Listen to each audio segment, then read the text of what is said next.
Hey y'all, welcome. Verbal here, as you know. Different thing tonight. Trying something new.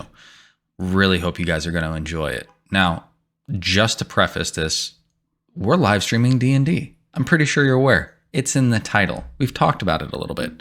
Are you likely to be confused? Sure. We're in session 17.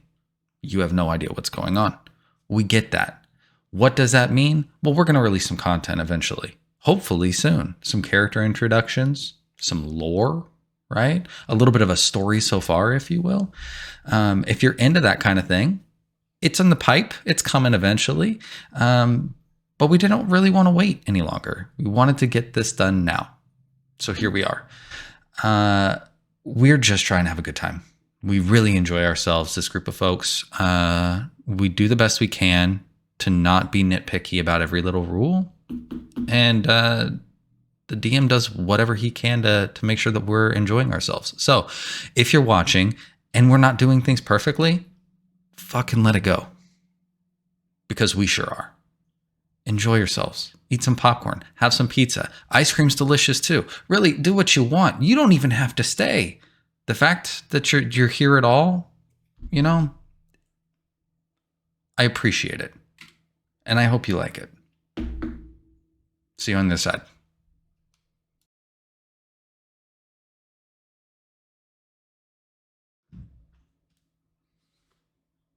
All right, welcome back once again, everybody, to our game of Dungeons and Dragons. Before we start the recap of last session, our resident dice roller, Stoat, roll that d4. Here we go. Let's see. Ooh, that's a 2.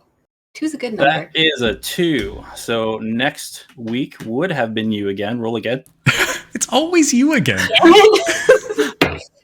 1. 1. Next week will be Compton. Fuck. Oh, yeah. That's fine. Yeah. We're for it. That's okay. Will it be Compton? Will it be Trevor? Who knows? Let's fingers crossed, guys. Let's fingers crossed. So who does it now? It's Raina? No. No. Oh, Stowe. I You did it last the week before. My bad. And lucky for me, we didn't really get up to too much last episode other than leaving Corsten. So should be pretty quick. We overstayed our welcome in Corsten. We figured some stuff out, and the day we spent going to first the bakery, pick up 2 boxes, and also a special note inside the box to go pick up our prisoner. After we went to the bakery, we had to make a few errands. Compton and Raina headed to the inn to go pick up the wagons and the horses, and Stoat and Craig headed to first the blacksmith to pick up a few things for Craig.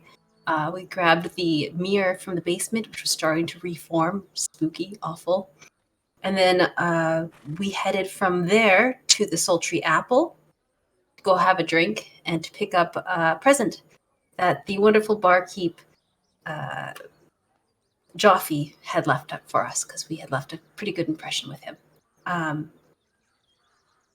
At the barn, Raina met Just Dan, who was previously Fancy Dan, but now he's just Dan.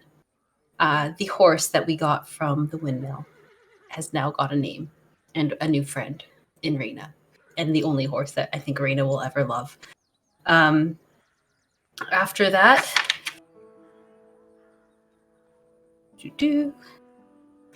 Compton and Raina gathered up the horses, and they headed to the Sultry Apple to meet up with Craig and Stoat. On the way, they nearly ran over a man. It was all good, though. Orsic was there, calmed down the situation. They were able to meet us at the Sultry Apple. Craig was inside having a drink, and he got into a weird conversation with Charles and did some scary talking to him. Compton and Raina rolled up in the back. We picked up 1 large reinforced cask full of whiskey, thanks to Joffe. And then we promptly left the town. Following the note instructions, we headed to the grain silo. That's where we picked up our prisoner, Deanne, who was shackled, blindfolded, and gagged because he had seemed to try to cask, or he looked like he was trying to contact someone, and we couldn't have any of that. We also got some sweet loot from the silo. We got 15 gold. We got some rations and a case, a weapons case. A really nice sword inside. After that, we left and made our way as far as we could during the day and made camp at an outcrop, bed down for the night. We identified some of our stuff. The blade was really cool. The glasses, not as dangerous. And big sword. Craig's got a big sword and it's got some magic too. And then that was mostly it. There is some other finer details. We were having issues with Compton. Compton seemed to be acting strange, not quite himself. He was very just eating random stuff more than he ever would. He didn't like coffee, and Compton loves coffee. That was weird. Raina herself, in the very early morning, had woken up and was feeling cold. She had left us alone, which caused all kinds of alarm because at any moment Raina could be whisked away because she's got the tattoo, the word of recall written in it. And yeah, I think that kind of sums up all of it. There was the cookies. Okay. The cookie, that was important. Which The part- bag part of where you like icing. the cookies? Oh, the bag of icing. The bag of okay. icing, super important because Raina still has it. And that's important today. Okay. You all had not that late of an evening as you all set down camps at the small ruins off to the side of the road. The roaming hills all around you, the forest destination, off in the distance in the landscape. The rest of you would still be sleeping.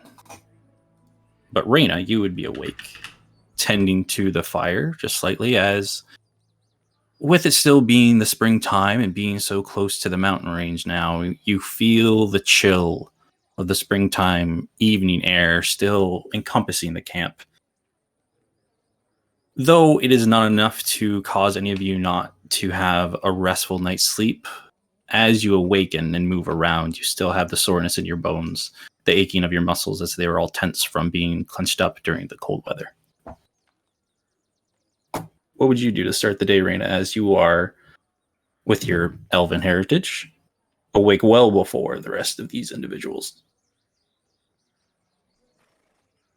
I think that I'm just going to make sure that the fire, I'm not going to keep it roaring, but I'll keep it lit. And just kind of maybe eat something for breakfast and take a couple wide loops around the camp just to breathe in the wilderness air. And I think I feel a little bit more refreshed than I have in a few days, just because of the chill in the air. It feels more like what I'm used to. Taking in the surroundings, enjoying the wilds, unlike the civilized village that you were in just half a day ago. It's nice, calming, and relaxing. But after a while, people will begin to rouse. Where was everybody sleeping last night? I think that Raina would have slept outside the whole night because she was just feeling it. Getting back into the forest. Crag was also outside with Deanne. Could Stowe have slept on top of a horse? Like just... You definitely could have tried. Roll me a dexterity check during the evening. Because she wants to be warm and everyone was weird yesterday. Yeah. That was 19. 19. So as you arise, the first thing that wakes you up is one of the horses as they try to start picking themselves up in the morning. They kind of shake you off and kind of toss you back and forth, rocking you awake. Well, feed you, I'll feed you. And I get up and I start tending the horses.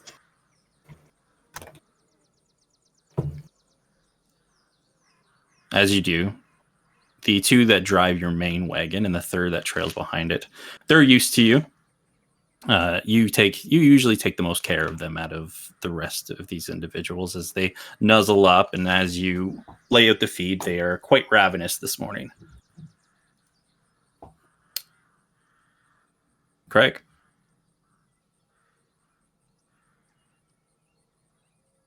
what are you up to? It's the same kind of morning ritual. I being at camp has not disrupted it at all. Yeah. I think that it does come with the addition of making sure the prisoner is still like breathing. Yep. Because that's important.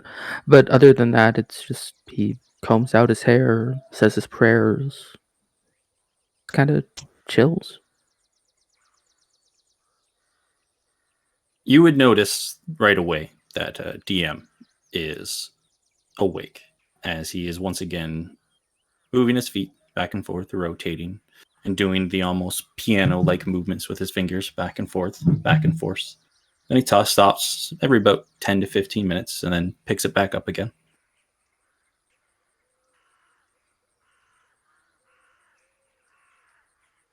And then Compton, how do you arise this morning? I kind of imagine not well, right? Because Comp 4 is real. He really wants to stay inside that firelight, and he's really worried that that firelight's going to go out. So I think that he had the kind of sleep where he's constantly waking up to make sure that it's stoked, that shit's moving, that he's within that ring of light.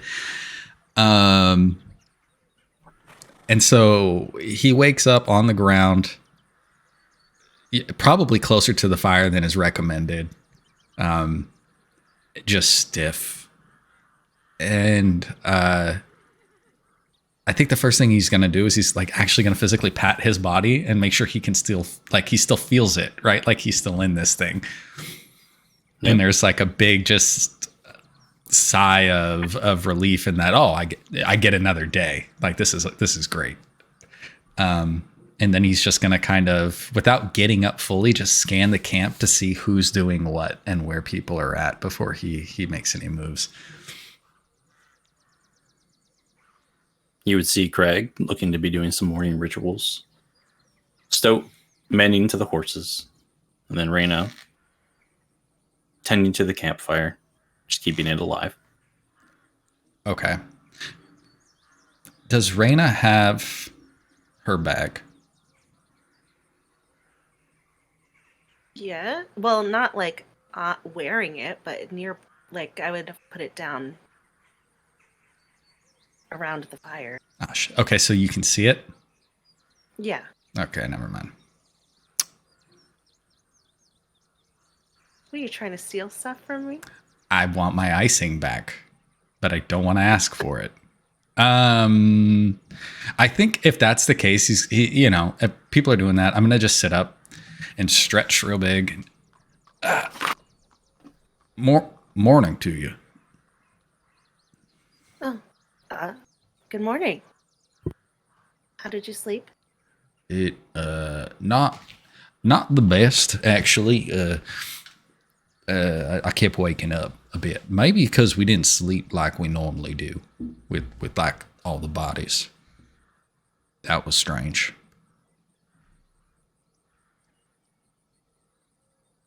Yeah. Well, I was glad to be back outside, to be honest. I mean, the interesting thing about that is you can sleep outside whenever. Like that's just a choice one would make to just go outside and sleep on the ground. But I get it. You mean like in the wilderness? Yeah. Got it. Outside of town more than generally outdoors. Yeah, absolutely. That tracks. I get it. Y'all sleep well? How about you?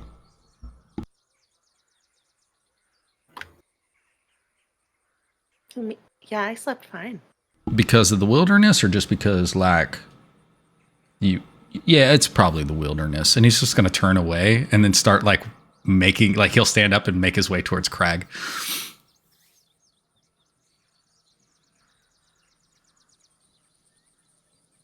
Depending on the point at which you do this, Craig's probably still praying. Like it's a good 10, 15 minutes he's doing that.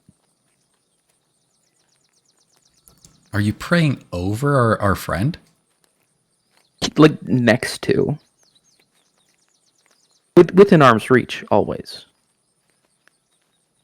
You pray aloud though, right? Yes. Not out loud, but like You he speaks. So when you get close, you can hear it. But so you don't project, but like I could hear you. Okay. this is a personal thing. What would I have to roll to hear what he's saying? vocalized. Well, it depends on how close you're getting up to him while he's doing it. Like right, like shoulder, like right behind him. Oh, Then you wouldn't you have would- to. Yeah, you would hear what he's saying. Like, He's just talking he's- to himself. Okay. Yeah, he's not whispering or anything, but he's not speaking aloud either. Okay. So what would be the last thing that you said at the like end of your prayer? If you're not going to stop and I'm just standing above you. It always ends with the same like phrase that he always comes back to in times of great stress. He is asking his goddess for the strength to change the things he can, the temperance to accept that which he cannot, and the wisdom to know the difference. When it seems like you're done, right? I'm not going to interrupt, but when it seems like you're done, I think I'm just going to like pat you on the shoulder and say, I'm pretty certain you've got the strength to change whatever you want. And I'm just going to walk away. As you're walking away, he will finally raise his head and just like call after you. It's real impolite to just listen in on folks like that. I mean, you were talking out loud, so I figured it was okay. Because when I've understood that when people are in church and they're doing that, they want people to listen to them. I'm sorry. It's called a sermon. Is that what? Okay, so you were sermonizing me? Good to know. I'm going to put it in my book. I don't think sermon is a thing you can do. I think it's a thing that happens. Oh, well, good to know. I'm also going to put Like that you don't in the you book. don't sermon at folks. You do if you're an asshole, I guess. Yeah, I mean, but sometimes I guess you've been an asshole. Not to me so much, but how's our guy? Still alive, ain't you, buddy? He like nudges him with his knee.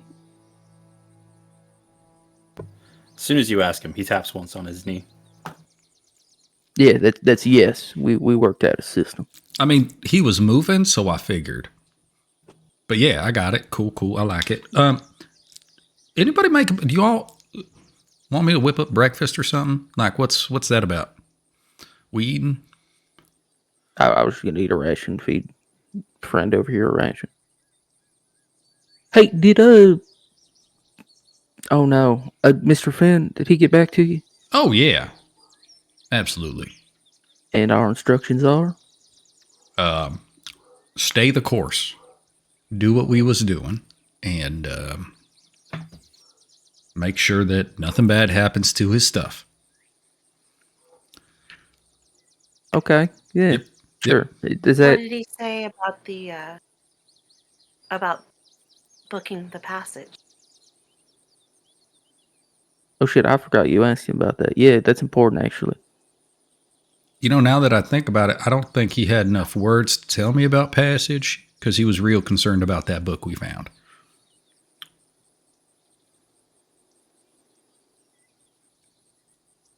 So he said a lot about the book. Mostly, hey, that book's important. Don't lose my book. Keep an eye on it. But in the way he does, which is like extra words. As this conversation is going on, Stoat, would you have started rigging up the horses? Yeah. Just taking really good care of them, brushing them down and everything, making sure that they're going to be good for the journey. Yeah. Easy enough.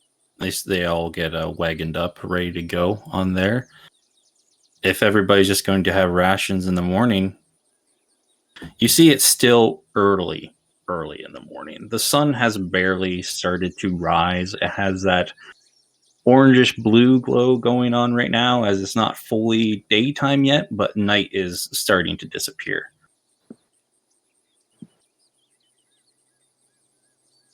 The horses are ready if you guys are ready, she says, just chewing on a little piece of tack. All right. I'm ready to go. I just have to grab my bag and It's the same arrangement as yesterday. Yeah, why not? Why y'all acting so strange though? Like, does it not feel kind of like cold? It feels a little cold. It's a little cold, yeah. Well, not like actually cold. You know what I'm? But All right. I'm still wearing my one. Hey, actually, while you're writing things down in your book, could you remind me that I need to get a new set of robes when we get to town? These are my winter robes, and it's starting to warm up. Okay. Yeah. You know how my memory is. All right. What do you mean cold? Like spiky, distant. We didn't even have a cuddle puddle last night. That's strange. Oh, I never get that. So that's We've invited you. Situation before. normal for me. Look, yeah, and you was watching the other guy. I figured you enjoyed that. Craig, you're always welcome to cuddle. Yeah, but you see, I assumed he wasn't. So I didn't. Oh, seize the day spelled the right way is absolutely not welcome. Cuddle. Yeah, so you see, somebody's got to be here with them, and y'all are already, cuddling and puddling and whatnot. But wait, So, why couldn't he be I the have middle to- part of the puddle? Because then we've got like the absolute best way to watch him.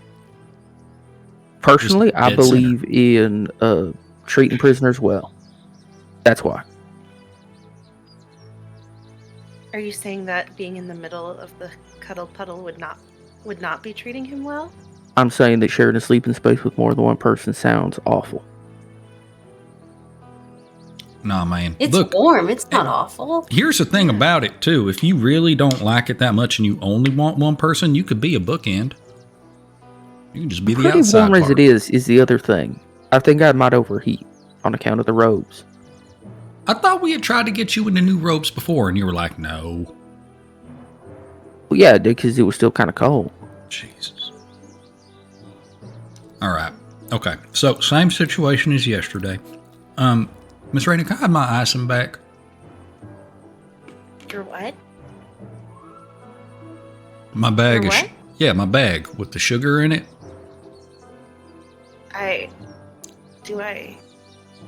You took She's it. gonna look I in put it on the she's gonna- ground. I put it on the ground, and you told me I couldn't do that, and then you picked it up, and then you kept it. So I think Yeah. you still have it. I am remembering that now. Hold on. She's gonna look through her bag and be like, "Oh, I don't know. Yeah, here it is. I don't know why. I guess I didn't have a chance to throw it away. I just kind of." So lucky for you. Fantastic. I'm gonna start dipping into this fucking icing. Roll me a perception check. Me? Yeah. Am I being poisoned right now? What the fuck? There was a dead mouse in there. -1 perception, y'all. Not 20 though, so let's fucking Oh go. my gosh. Gotta So get the bills as- out now. Fucking Trevor rolls As hot. you put in your finger and start to pull it, you start to feel like little skittering all around your finger. As you pull it up, and you see there's a whole bunch of little bugs and ants that have infested the sugar bag and that are crawling all over your fingers. Is it Fucking serves just you bugs? Yeah. I'll eat it. Protein's important. Yeah. I mean, look, I'm not going to waste this fucking sugar. Right? I mean, what if this just ants? It's going to give it like a granular texture. It's fine. Yeah, and Craig and Raina, with your passive perception, you guys just see him look at it for a second and pop it right in his mouth, seeing Do all we the see little. do we Oh see yeah, the bugs? with the passive perception, you guys see the little bugs Raina's staring on gonna it. slap that bag right out of his hand. What the? What the fuck That was that for? You were eating bugs. Did you not see them? No, I was aware. I understood what was happening. It wasn't as if it wasn't a decision I made. That. No. Okay, You give know, me a reason why I shouldn't eat the bug. Bugs aren't even that bad right now. They're actually kind of good. The stoat one I mean- understands. Okay. Okay, no. Why do you keep we- calling her the stoat one? Because stoat's kind of like stout, and I kind of like it. You did It gives just it eat like several bugs. No, we have to address this because you're being fucking weird. Look, That was a lot of bugs. I seen them. look, I really They were like little, but it was a lot of them. But here's the thing about it. I really enjoyed the way that the icing tasted, and I felt We can get you more icing. in days, we've got to go through this Craig. whole forest. Craig, didn't we get cookies? Didn't we get a box of... Oh, are the There are cookies messed up cookies. now, too? No, because they're in the bag that don't have bugs in it. Why do you have bugs in your bag, by the way? Well, it was on the ground. I assume they just kind of crawled up in there because of the ice. Does that mean that all your rations are messed up now, too? We have to hold... Wait a minute. She's going to go to the wagon and start taking out every item in her bag. Are my Hold rations out. fucked up? I ate one of them, so... High or low? Hi. You see as you start to slowly pull out rations. Once or two, you pull them out. They're all good, no problem. Look normal as they are. But then you pull out another one and another one, and you start to see the bugs start to spill out of your bag.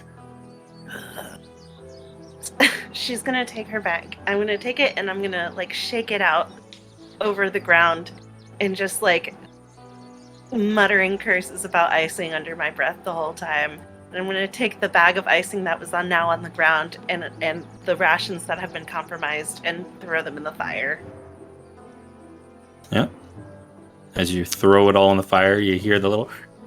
Yeah, some of the larger bugs start to like squeal, and they curl up as they burn away. And whatever was in this icing, the sugar was very volatile as the orange type flame starts to turn almost like a bluish pinkish hue for a moment as it burns up in the fire. Do you see that, Compton? That means it wasn't good for you. No, that's it. That's the opposite. That's how you know it is good for you. If it makes beautiful fire, it must be all right. Wait, was it magic? No, they don't make magic icing, do they? How come the fire I'm sure turned they do. colors? You can put Like stuff in fire to make it chemicals. change colors. Yeah, chemical reactions. Look, We'll say whatever makes it blue, you probably don't want to be eating it. at the end of the Don't think. My day, grandma has a mushroom that, like, when you put it in, when you burn it, it makes the fire turn like 7 different colors. So, Can you eat it? I'm pretty sure it's a The bad idea to mushroom? eat fire. yeah, you shouldn't eat the. I seen a fella eat fire once at the circus. Do you think they Was this actually like eat maybe it? what? Puts it in his mouth, and when he pulls it out, it's gone. So I mean, yeah, I don't that know where does else it went. constitute eating, I suppose. But why? Is this like the plate thing again? it's like the plate thing, yeah. I don't understand. I don't think I'd like the circus. Okay, you need to start liking the circus though, because as I understand it, that's kind of like our go-to cover story. We're gonna take you to a circus, and you're gonna see that it's great. They do have horses though, so See, I don't think I'd like the circus. maybe They we also have should just clowns. now that we got the bugs out, can we hit the road and have this conversation? Just because we're gonna burn daylight, and I don't want to be in the woods. I'm not gonna be yelling down the road at you, but yeah, y'all can continue this conversation. Well, I mean, okay. What? So we gonna keep the same Yeah. same exact seating arrangements? Can we switch it up at like midday, just so that way we can all get to hang out? Sure. I don't see don't- why not. You don't sound interested. It's all right. I mean, look, I'll just stay back here. Well, I figured that no matter what the arrangement is, I'm gonna be the fella that's stuck watching, and he just gestures over to the prisoner. So it don't I it mean, don't it don't affect my kind of situation much. So whatever I mean, y'all I want to can do, that's watch fine. Seize the Day if you want to drive the wagon. Yeah, yeah. No, that sounds. We'll switch midday. Okay. Just stop for lunch, have a little picnic. Then got a plan. yeah, it'd be great. Hey, Grim, how many sugar cubes do I have left? Bugs. One. Oh no. As the bugs completely infested the little pouch you had of sugar cubes, and almost all of them were gone. When No. you looked inside. She reaches her hand into the sugar cube pouch, and this look of panic crosses her face.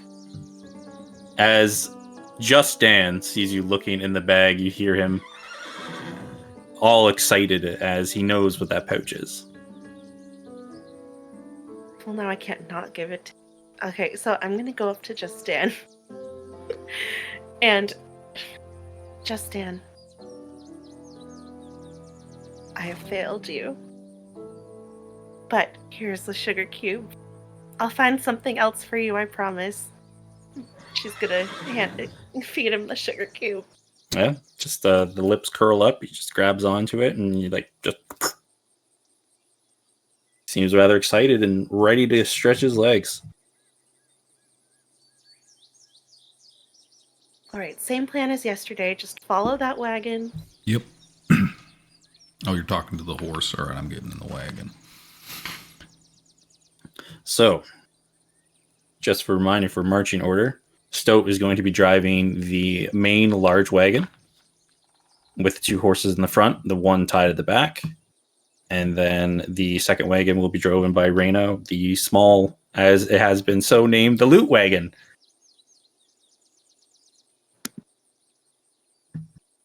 Correct? Before we get on the road, though, Stoke's going to just walk down the road just a little bit, just to see if there's any tracks nearby. Any animals that might have come through the night. Roll. Are you looking specifically just for tracks? Just any signs of animal life, what could be around. Roll me a survival check. Okay, that's 14. 14. You've seen as you walk the perimeter and towards the road, you see that every so often there are footprints that get close to the camp, but turn back and go in the opposite directions and head off. Most of them are smaller indentures. With a 14, especially with your background, you would know that there was a fox or two that came around here. Some type of larger beast kind of matching the footprints of a fox, but not anything that you would be concerned of, as the size is nothing that would be threatening to you all. Other than that, not too much. You see at one point there looks like there was a flock of birds that were scattering all around. One of the animals may have dropped a piece of food and they all just scattered and grabbed it and flew off. But nothing that would concern you in size or with imprint. Okay.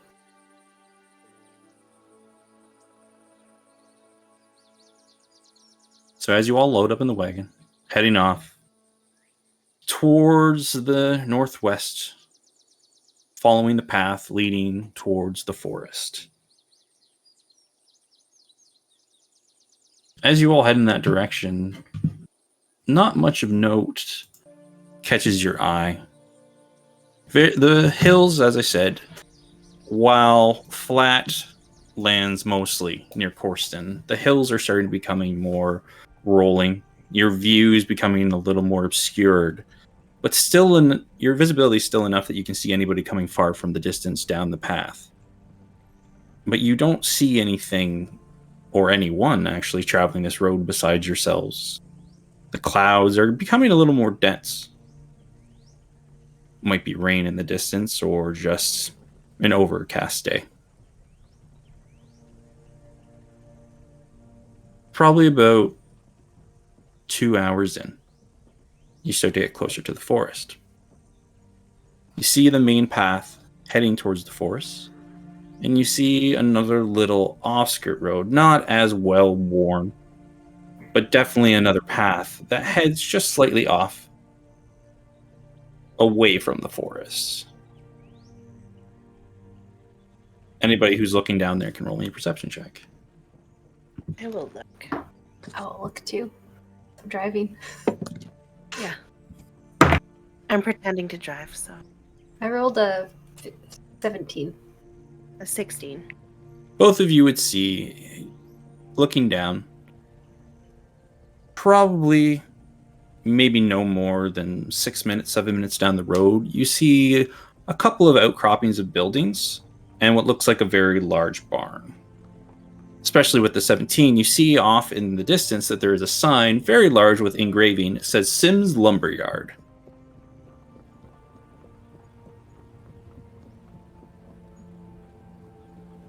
Do you all keep heading towards the forest? Does Stoat see any crows? She would not with the 17. Okay. Are we supposed to go to Sim's Lumberyard? She asked back of the wagon. But no, I don't think so. Should I just stick to the main road? I figure, yeah. What is the lumberyard in the forest? He's just staring at the end. He's not even looking up. Because we're supposed to go through the forest. I think. Hey, she calls to the other person who's driving the cart, which I think is Compton. No, it's Raina. No, it's Raina. Raina, which way are we heading? just keep going towards the forest, I think. Okay. She steers towards the forest. As you keep following the path towards the forest, a little more time passes. And as you approach, you see that the closer you get to the forest, the trees become more lush and vibrant. While the rest of the foliage upon your travels has only started to bloom with the coming of spring, the trees here and flowers are visibly in full bloom, as if it was midsummer. Though the lush forest takes over the entire landscape before you, the path you are currently traveling seems to lead through a small gap in the wall of trees.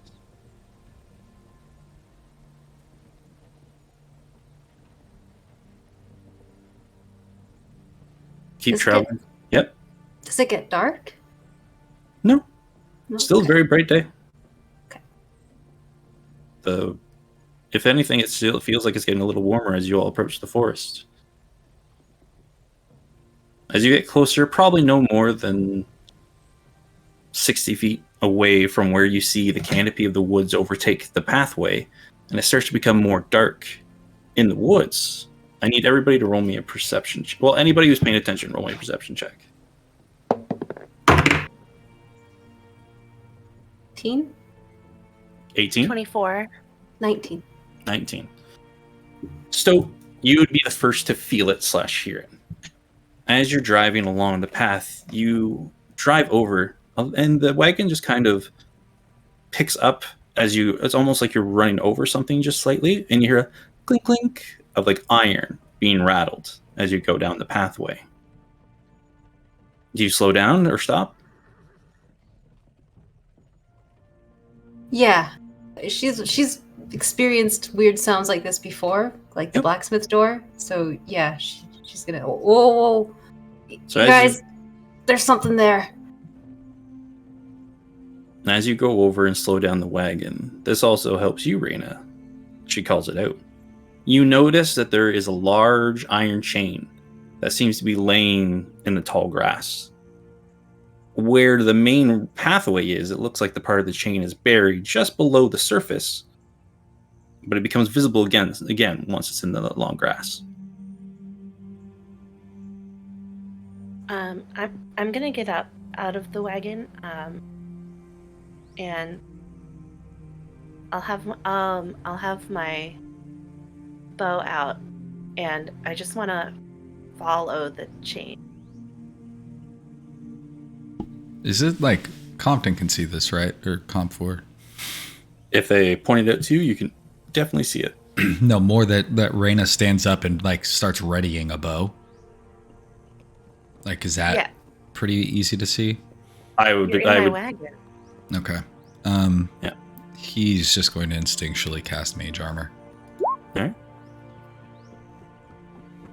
And then Reyna. he's not going to get out. He's just going to like watch you from inside the wagon. Reyna, as you get down and get closer inspection of the chain itself is thicker than almost an anaconda snake. It's a very large, heavy chain. The really odd thing is, even though it's been laying in the tall grass, there are no signs of a rust upon it. And as you keep following the chain, stepping through the grass, following it diligently, how long do you follow? As far as I can, but I don't want to lose sight of the wagons. All right. Is anybody else going with Reyna, or are you all just waiting to see if she comes back? Stoat right now is just keeping the horses calm, and she's watching Reyna, and she's gonna put the bowstring on her bow, but she's just watching. I think that once she starts leaving the road, and it's not just, hey, I'm looking at it from the road.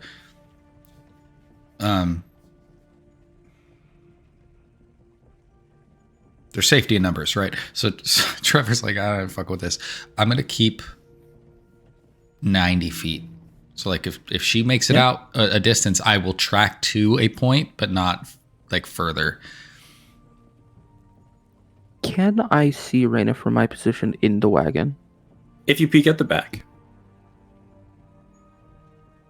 I think that he gets out, but he does not leave the back of the wagon.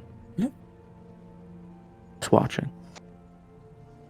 Serena, as you follow the chain, while the path leads towards the forest, depending on which way you follow the chain, you would start to head adjacent to the forest.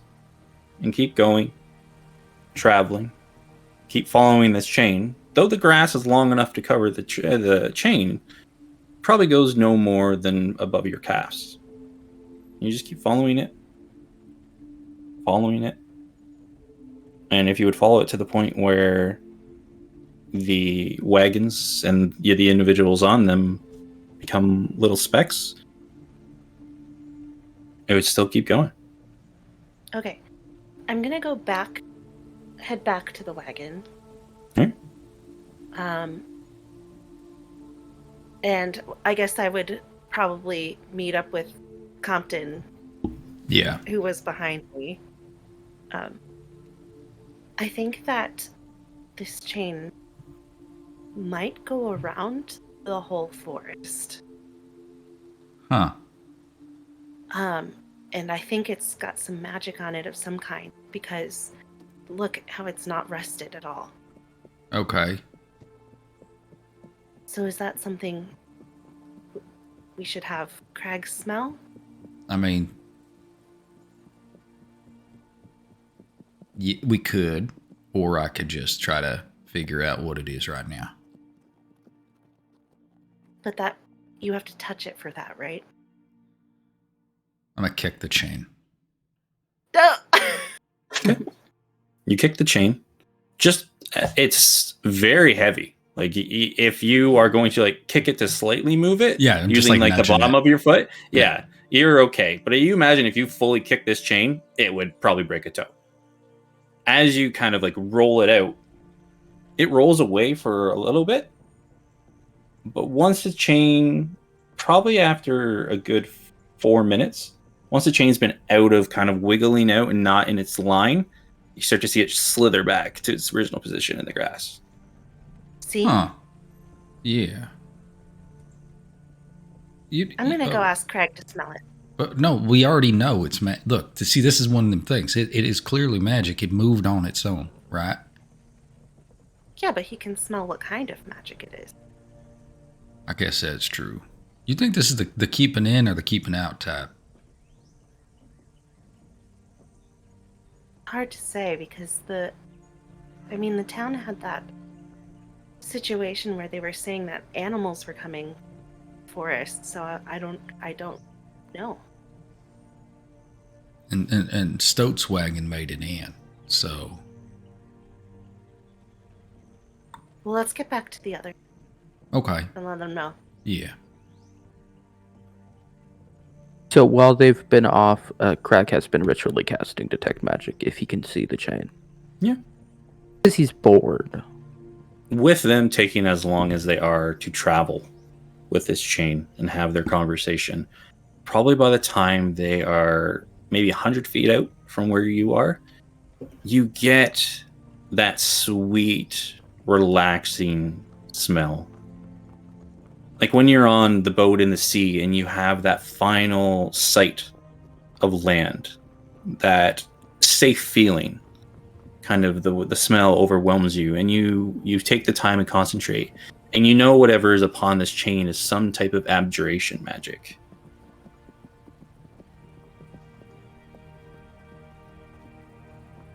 Okay. All right. Good.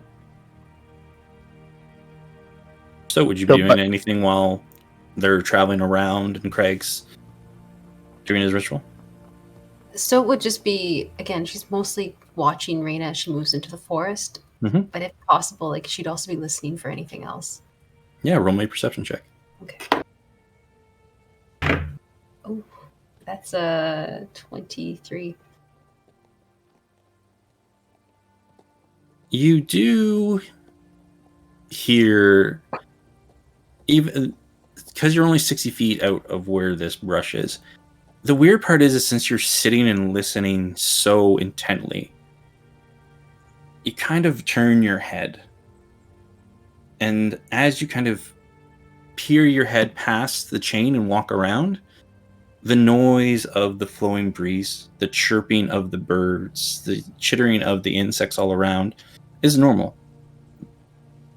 As you've been traveling, just the everyday common noises. As you walk past the chain, there's almost like a sweet melody in the wind. It almost plays a small tune across your ears.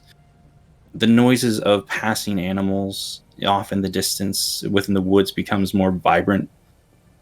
The insect noises are some that you may have never even heard before. As you enter in where the chain makes this barrier of sorts, just everything seems more alive and lush.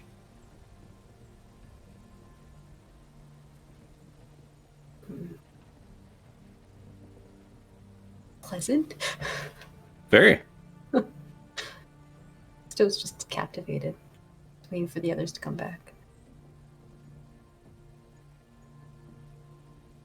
The others would arrive back.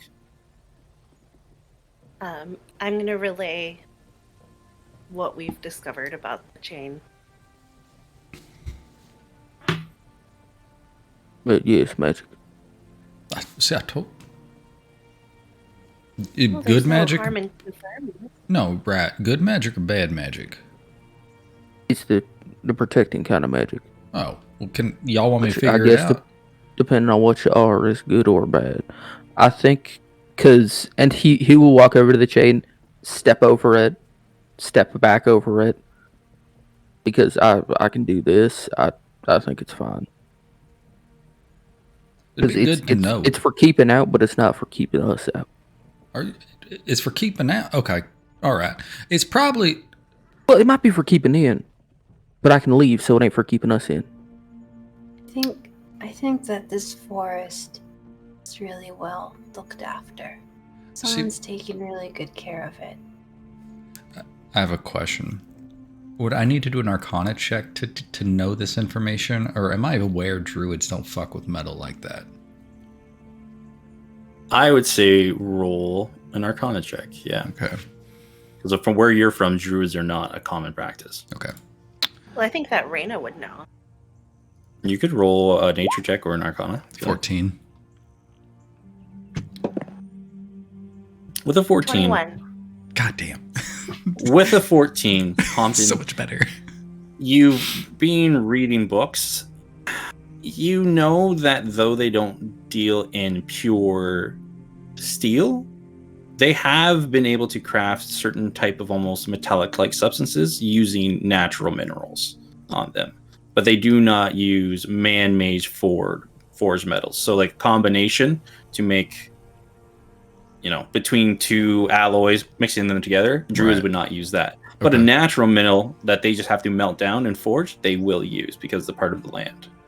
Though, Reyna, they, same as Compton, but even though they will use minerals land in extreme times to defend themselves, it is almost a taboo without risk of immediate danger to your circle or your home to wield or deal with metal weapons or armor.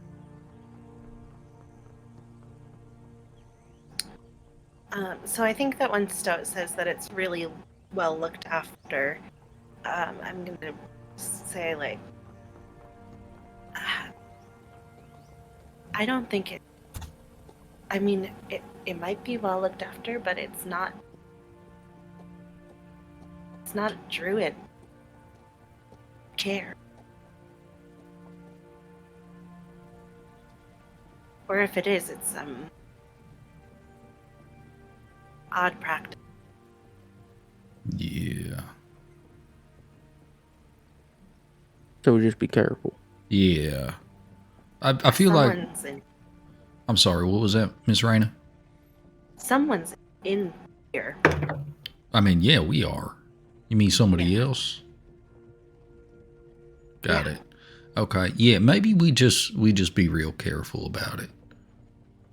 Yeah. Keep an eye out. It maybe. Do you think?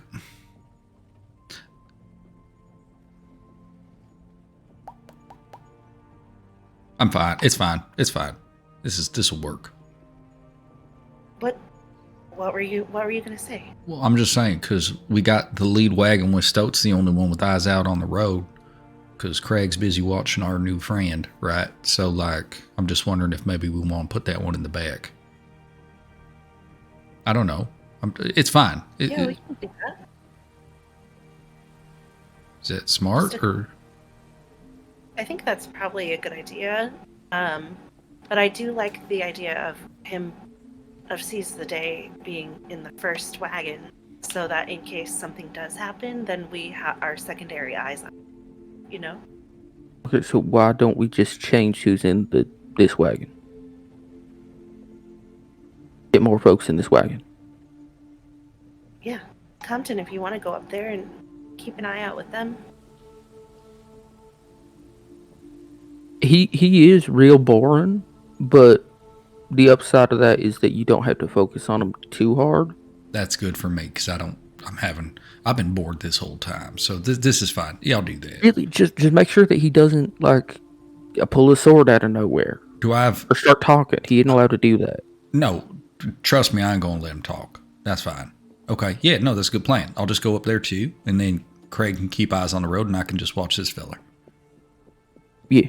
All right. And there is room on the front wagon for 2 people to sit up front, right? Yes, this is the large wagon. The other wagon, this was the travel wagon that you all started with when you first got to the crossroads. The one that Reyna is riding is a single person seat in the front, and the rest of the wagon is mostly meant for cargo.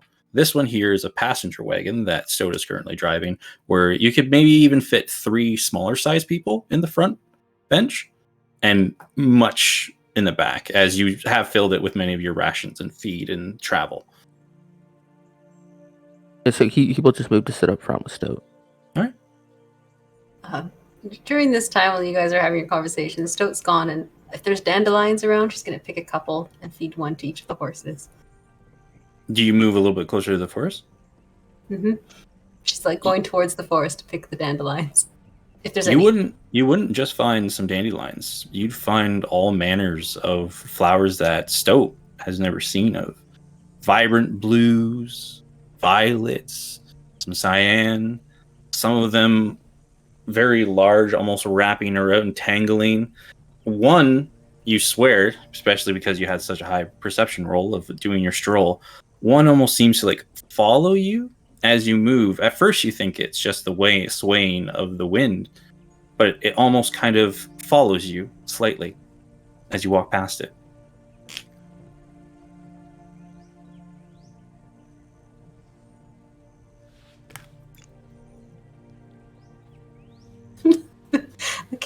Um, Picking up the dandelions and whatever else you want to pick is no problem. she picks up the. She's gonna pick a nice, pretty flower.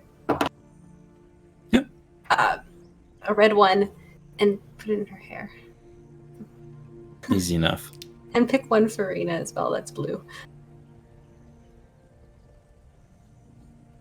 So as you get back to your wagons and people take their places, do you start heading towards the forest, following the path?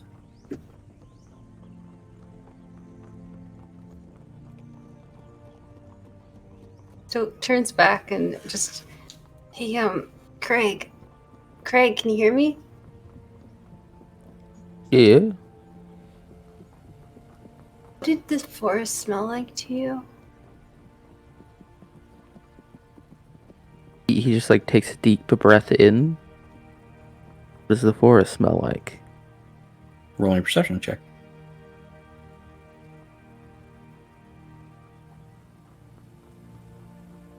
$22. At first, just the freshness. In Stillwater, though you have the ocean breeze always coming in and kind of flushing out the city, it's still not a very fresh smell in the city. Between the fish markets, the overcrowdedness of the capital, it's not a very calming sensation. It's a very hustle-bustle type city smell. When you're out just traveling, leaving Corson, coming to this direction, it's a nice, refreshing smell, but now it's almost like a sweet, welcoming smell. Like you almost get lost in it as you take that deep breath and focus on it, closing your eyes. It almost feels like someone's kind of giving you a warm hug for a moment as it passes by.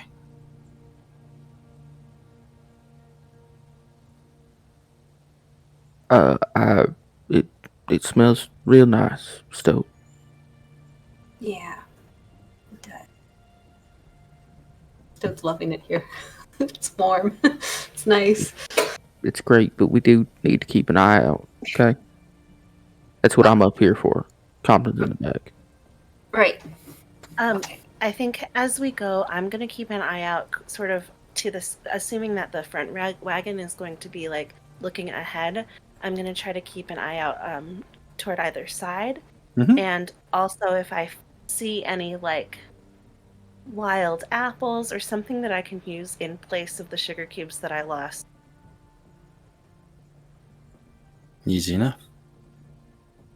So as you all set off once again, Crag and Stoat in the front wagon, rolling up, you both see there is a very large wooden sign right beside the pathway that leads into the forest. The moss has started to, and vines have started to encroach it. You see a mushroom or two starting to grow out of it, but the text is very visible as it has been etched in and painted very vibrantly. It says, "Travelers, please stick to the illuminated path. Those who stray from the path can easily be lost in the woods. Sincerest thanks, Tullus and Hort."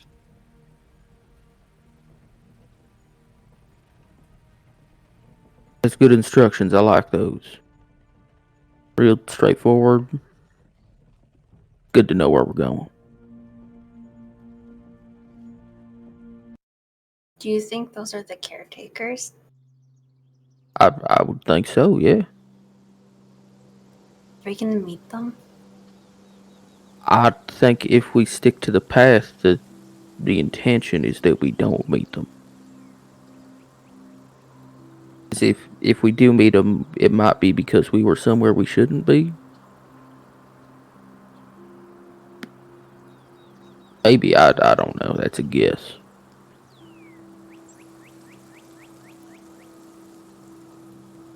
Okay.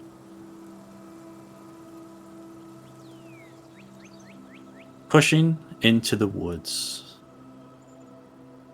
you follow the path. Traveling through the forest, you are in awe of the scenery. The forest is vast and wild. The canopy above thick with lush leaves and vines that hang from tree to tree. The crowns of the trees allowing the light above to shimmer and cascade through the colorful leaves. and they overwhelm you with a sense of warmth and wonder. The lanterns, which seem to be lit by clusters of small luminescent beetles, spring to life along the path as you travel, showing you the next bend in the dense woods. The mishmash of beastly noises and the thrumming of insects fill the air around you, always present, but the source of the noise is always seeming just out of view.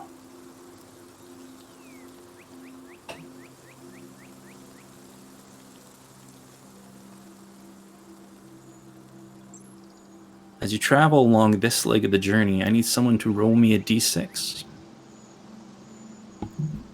Resident dice roller. Oh, We know who rolls these dice. Come on, that's B's job. I was like, I won't say anything, but my God, do I want to? I guess I rolled a 1. One could be good. It's a D6. Everybody roll me a perception check. But Who can see out of the wagon? okay, not me then. Cool. Compton's in the or Comfort's in the back. I'm fucking bored. Are we there yet? Can we be there yet? I rolled 1. Okay. Incredible. I get a 19. A modified 20. Raina is the first to see it right before Craig. As you are all traveling along the path looking around, you look off and you see a fluttering of crimson butterflies just off the path, maybe no more than 60, 70 feet. An opening in the canopy illuminates their wings, giving off a light show reminiscent of rubies and garnets sparkling.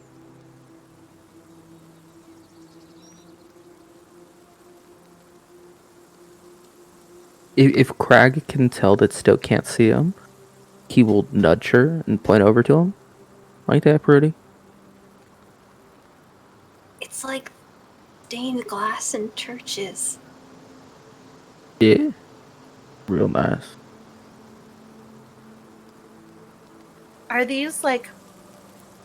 Can I tell if these are normal butterflies? You can roll me a nature check if you like. If Comp 4 can hear these two up front talking about pretty shitty skills, stay to the path. Stay on the path. That's another modified 20. Jesus. With a nature check, though you yourself have never heard of butterflies that match this description, as you've been traveling through these woods, they do remind you a bit of your home.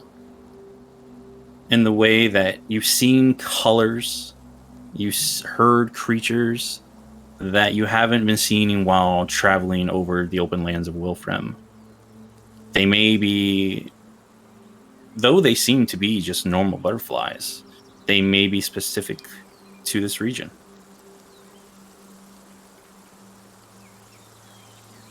Okay.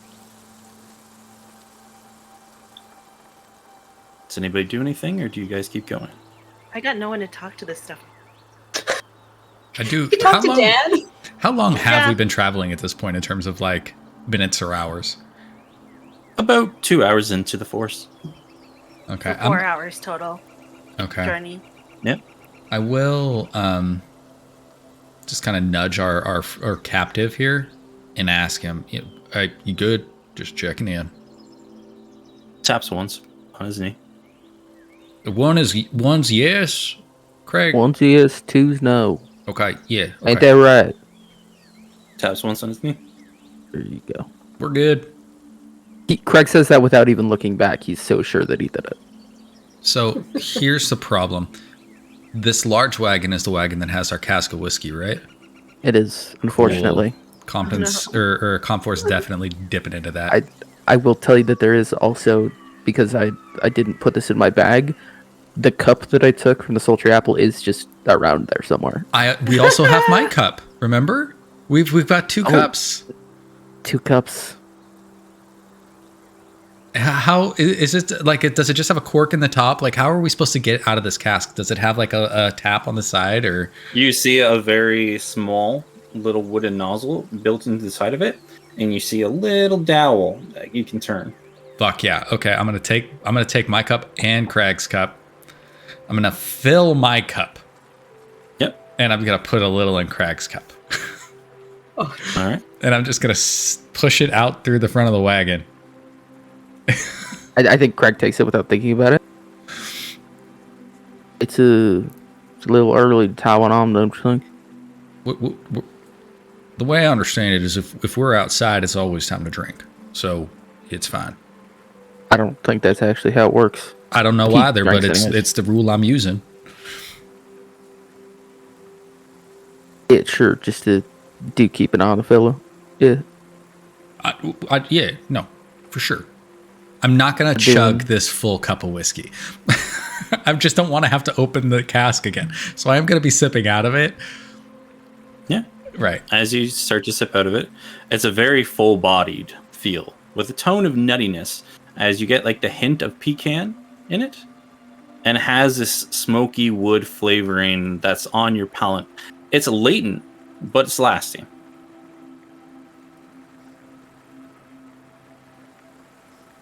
Craig takes a sip out of his cup, and after having experienced it, he offers it to Stoat.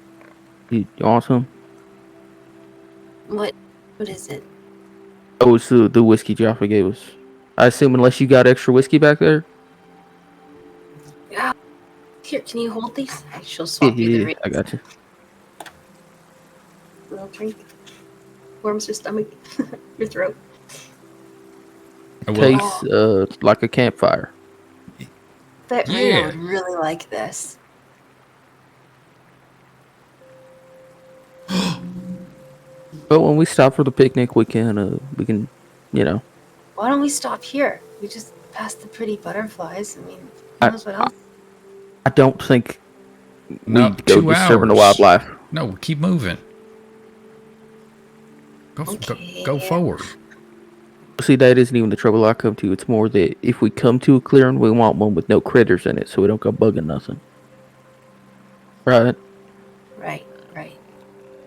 All right. Hey, Craig, can I give this fella whiskey? No. Just a little bit. It's like, what is he gagged with? Is it like a cloth? It's this little leather strap on there, and you kind of have to put the wad of just towel, like little rag, back in, and then you put the leather strap over. That way he can't spit it back out. Just like pull the strap down and put some whiskey on the towel. Yeah, and then he could just like suck it up. That's smart. Hey, STD, you want some whiskey? His name is Deanne. I do feel bad about that one, so maybe just call him by his name. Oh, Deanne, you want some whiskey? Taps his knee once. Hell yeah, I knew you wanted some whiskey. Hold on a second. Now, here's the thing. I'm going to take this gag off you. You do anything funny, I'm going to light your ass on fire. I mean it, though. Right? You have to ask him yes or no questions. Oh, do you understand? Taps his knee once. All right. So, I'm gonna take the thing down, and I'm going to literally take this thing that has been kind of just sitting in his mouth and just put it in my cup of whiskey, and then just put it in his mouth and put the gag back up. Yeah, you notice as you've taken it out, there's like a quick moment like as he takes a deep breath in, takes another deep breath in, and then it's right back inside. I will warn him before I shove it in there because I don't want him inhaling fucking whiskey fumes, right? So I'm like, hey, it's coming in hot. Yep. Easy enough.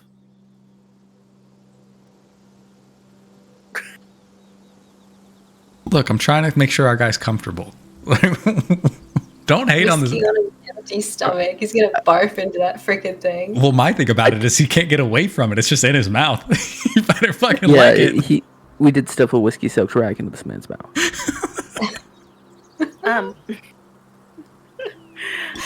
I'm gonna cast Speak with Animals. All right. Hey, just Dan. Yes. You're doing a great job. You're probably the best horse I've ever met.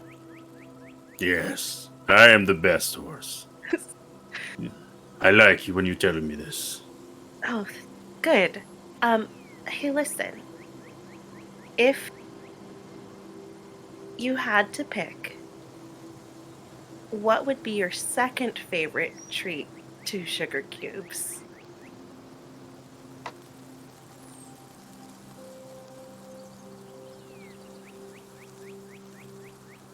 Apples and pears.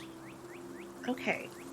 Well, I will look out for those. And in the meantime, as we're going, if you see anything else that you'd like, by the path of the forest, let me know. As you say that, you see he starts to veer a little bit off the path. Just But- slightly. Yep. Stay on the path, though. Keep following that other wagon. And as you say that, he kind of veers back onto the path, but stops and turns. And if you look where he's looking, you will see a tree that is filled with these almost goldish-like fruits littered on the one side of the tree, very flush, probably no more than 10 to 15 feet away from the path.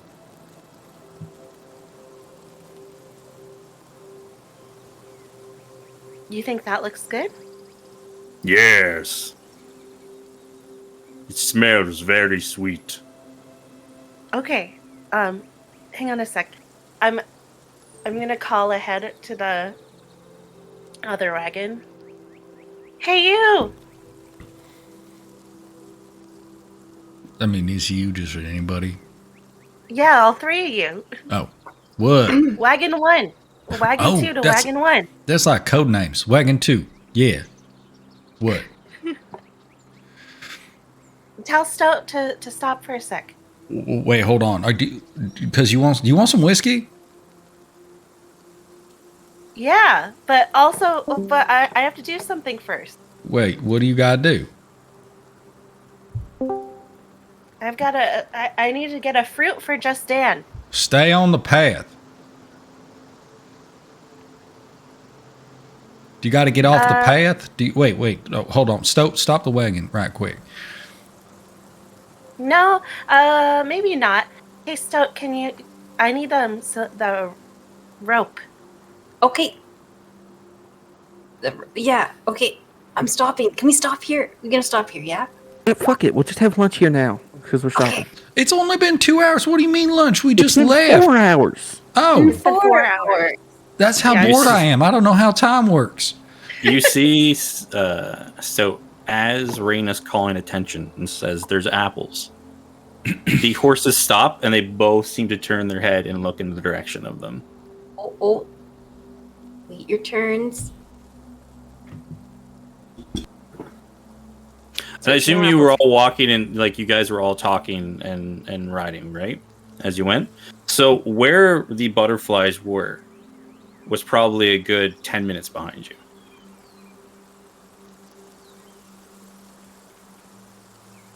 Do we still see the light ahead of us? Of the path, yeah. Okay, good. The lights actually, as I described them, as you look way down through the woods, you don't see lights very far off the distance, but as your wagons go along the path, these clusters of these luminescent beetles kind of encased in this almost waxy type filament just start to illuminate as you approach them. Okay. It's almost like motion sensor lights. Yeah. This forest is so cool, guys. I love it. So what I want to do then is, since I don't want to go off the path, but if it's like 15 feet away, I want to like attach the rope to an arrow and try to spear an apple. Yeah. Make me an attack roll.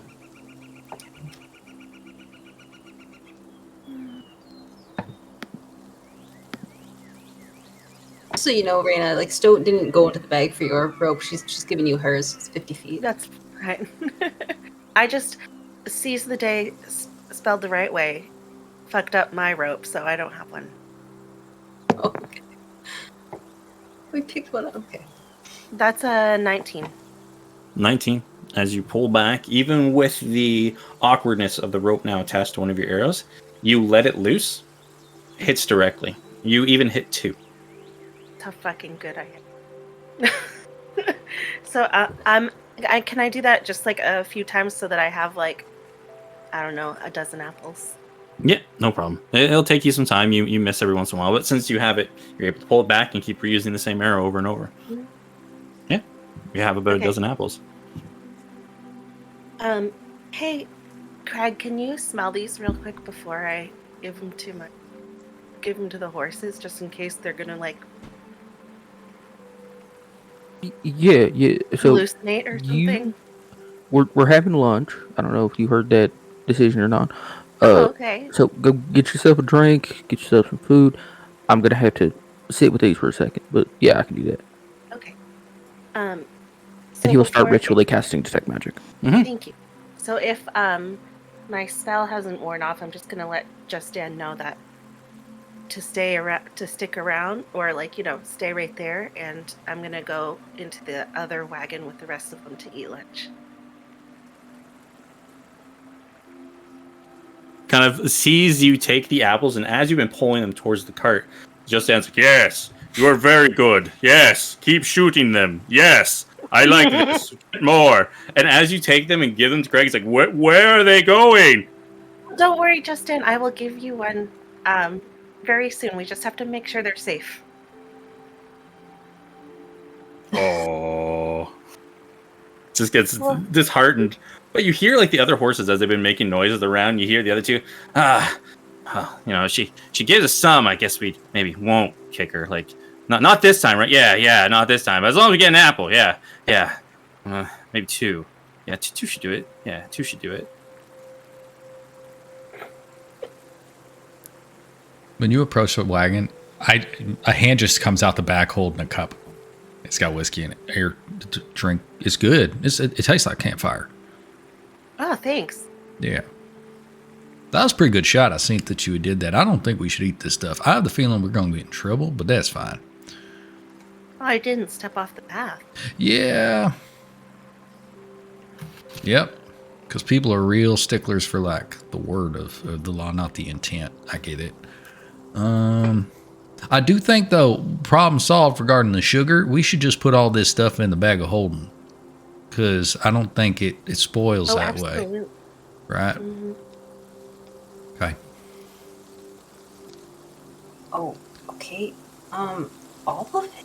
Well, it's just 12. How many apples you get? Oh, the 12 or apples. so? Oh, Yeah, just the apples. That bag's bigger than it looks, Stoke. Don't worry about it. 1 second. These apples gonna kill us. You got about 9 apples. Taking your time. adding it to our bag. Well, no, because the horse is gonna eat some. Gotta feed the horse lunch too. So when you label these, label them as golden apples of the 4-1 forest. That's you, inventory manager of the bag. Of the Foreskin foreskin forest. The foreskin forest. But just so you know, I'm going to use, like right after lunch, I'm going to use probably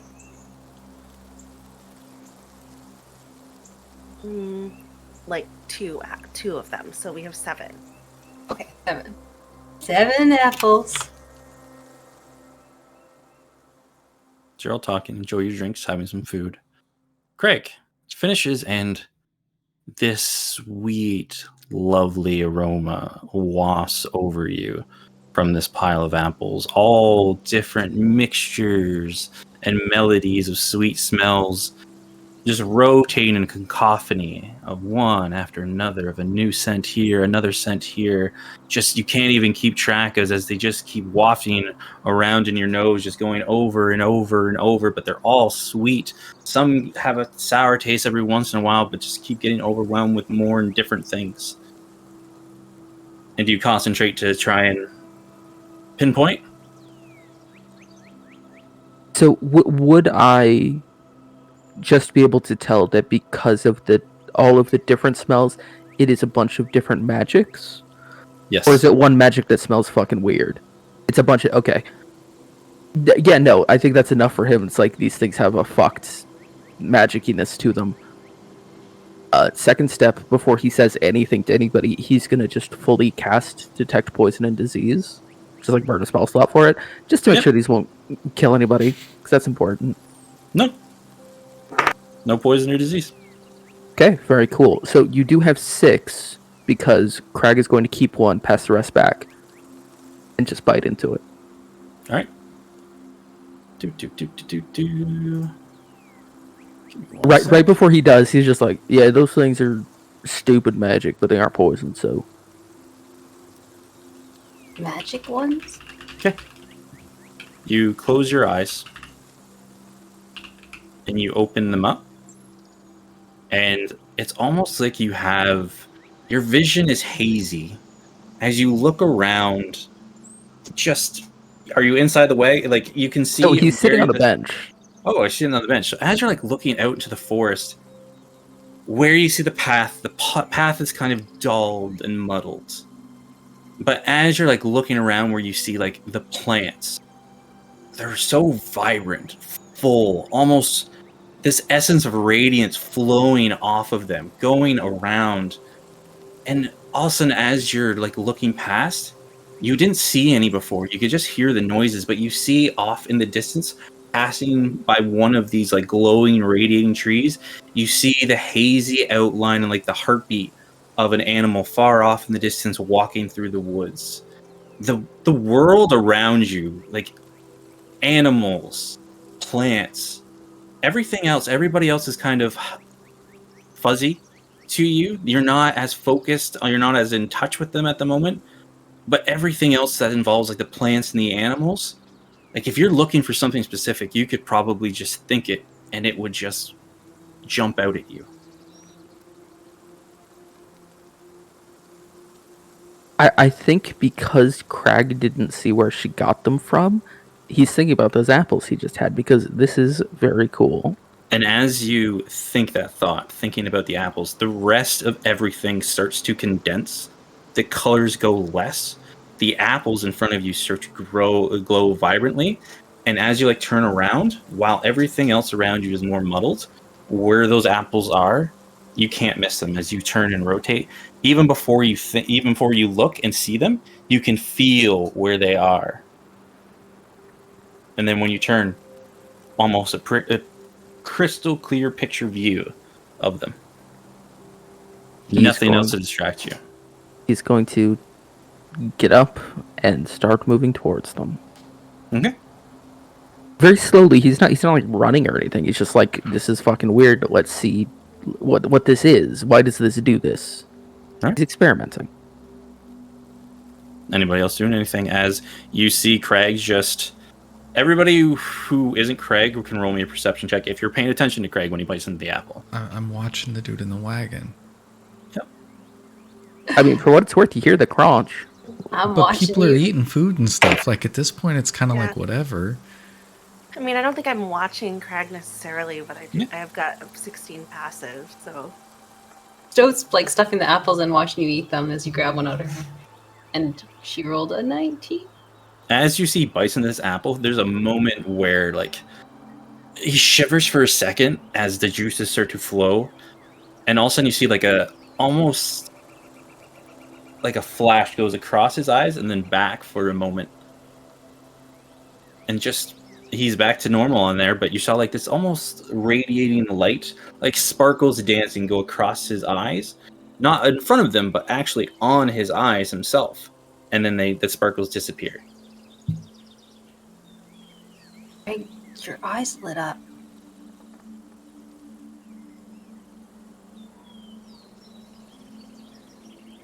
So am I so focused that I would reasonably ignore that? Because, like, it's not that you're ignoring the rest of the world. It's that whatever you're trying to find right now is just so apparent to you. I think that he is strictly focused on the thing that he is experiencing right now. Yeah. So you hop down. So knowing in his heart, whether it's true or not, that he is safe, he's gonna just leave. Okay. You hop down from the wagon. Walk only about 10, 15 off the path. You grab, and as soon as you touch the apple, the colors of all the plants and animals around you start to become vibrant once again. He's just the one that he grabbed. He's just going to pick that, put it in his bag, and go back. Easy enough. I think once he's like found it and he it kind of clicks like, oh, this is to help me find things. He's gonna go back to the path immediately because like, oops, I did a fucky wucky. So he's going to climb into the wagon from the back. Yeah, those apples are. Is this still going? Like, does it just keep going?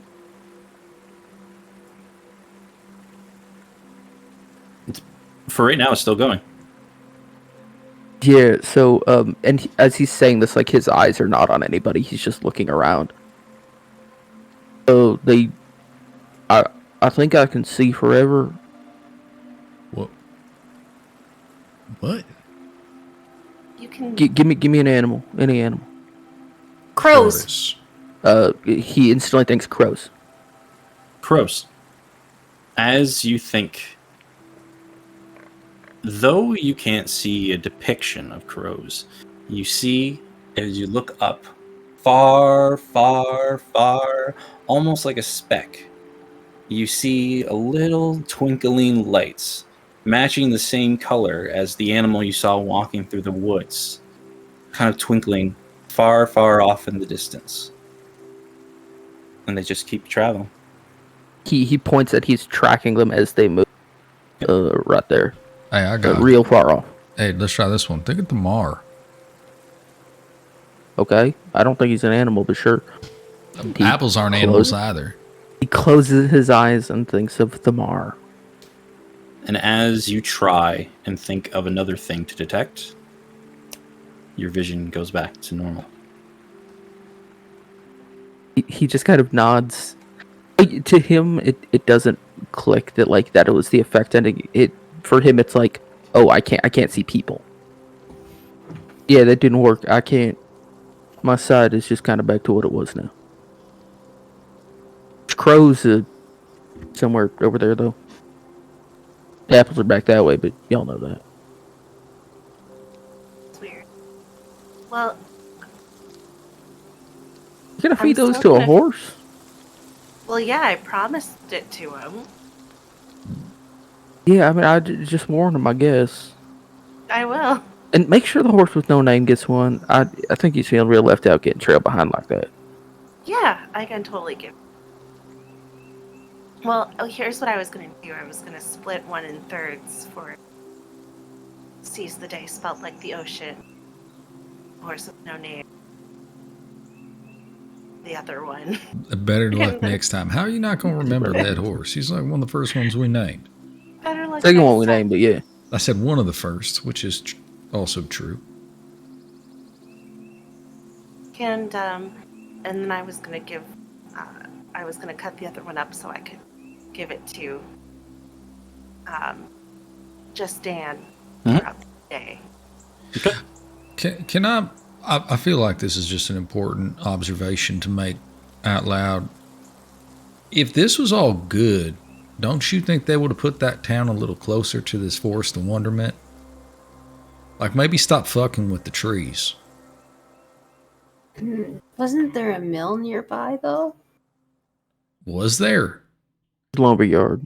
There's a lumberyard. But it looked like it was abandoned. Like nobody had been down that way in a long time. No. It looked like it was traveled still down there. It's just, it's not a very heavily traveled path, is what you could tell.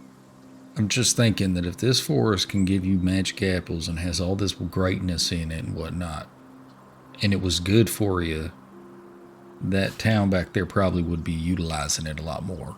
And so maybe just stick to the path and try not to. Yeah. Can we just get out the damn forest? This one, like, here's the thing. Y'all are looking around and being like, oh, it's so pretty. And I'm looking around like, that's a good way to catch people into death. So can we just go? I mean, yeah, if we're calling lunch done, yeah, sure. Did you eat besides the apple? No. then lunch ain't done. You need to eat. Then we ain't leaving. Like, you know. Okay, Can then we let's. have some whiskey and cookies first? Oh man, Yeah. Yeah, whiskey and cookies. That's great travel food. It's all you really need. Still brings out a box. And Raina, you feed all these horses a slice of apple, right? Yeah, I'll This horse is gonna. if I have to cast it again, that's fine. I'll just and I'll warn them all. Okay. This is gonna make your vision a little wonky. So But just what I keep want you to following. do is to tell me in what order you feed these horses.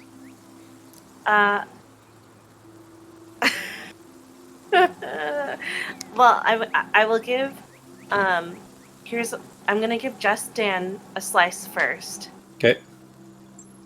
Then the horse with no name. Then better luck next time. Then seize the day spelled like the ocean. And then another one for Just Dan. Okay. Fucking playing favorites. Unbelievable. Okay. The other ones want to kick me. go back to talking. Oh, great. So the thing that I maybe should have mentioned before she went out and started feeding them was that it wasn't just one kind of magic I felt on them. It was, I don't think all of them, but a lot of them. What? Yeah, so normally when I smell things, it just kind of like the chain back there. It just kind of smelled like one thing. Right. The apples, though, and he pulls out the apple that he picked. These smell like lots of things. Can I see this apple? Yeah, sure. I'm gonna take it from you. I'm gonna kind of scooch back so that I can, crisscross applesauce this bitch in the back of the wagon. Okay. I'm gonna identify the fucking apple. So I'm gonna dig through my bag and pull out a book. Yep. And find a pearl. Okay. And You start. take 10 minutes. Yeah, and I will take 10 minutes casting identify on this fucking apple. Roll me a wisdom saving throw as you do this. Low numbers, y'all. Let's Yeah, get a low fucking number, y'all. Okay. As he's pulling out all of his things to get prepared, Craig looks at Stoat and just like does the shush. He's got to focus. There you go. Hey! Hey, hey! For anybody wondering why we want low numbers, I'm not even playing me right now. I'm playing a guy that's inside of me. I want me back. I need these low numbers. All right. So you start casting it virtually. As Raina, you go around and start feeding the horses. You have a very high passive perception. So just Dan, as you feed him the apple, you see he does the shiver. And all of a sudden, he looks around and he looks down at the path, and you see a little flower starts to bloom. Just Dan, did you do that? He's like, yeah. He looks down, another little flower blooms. Yeah! And he keeps blooming another flower, and he just keeps blooming these, and all of a sudden he looks down. Oh!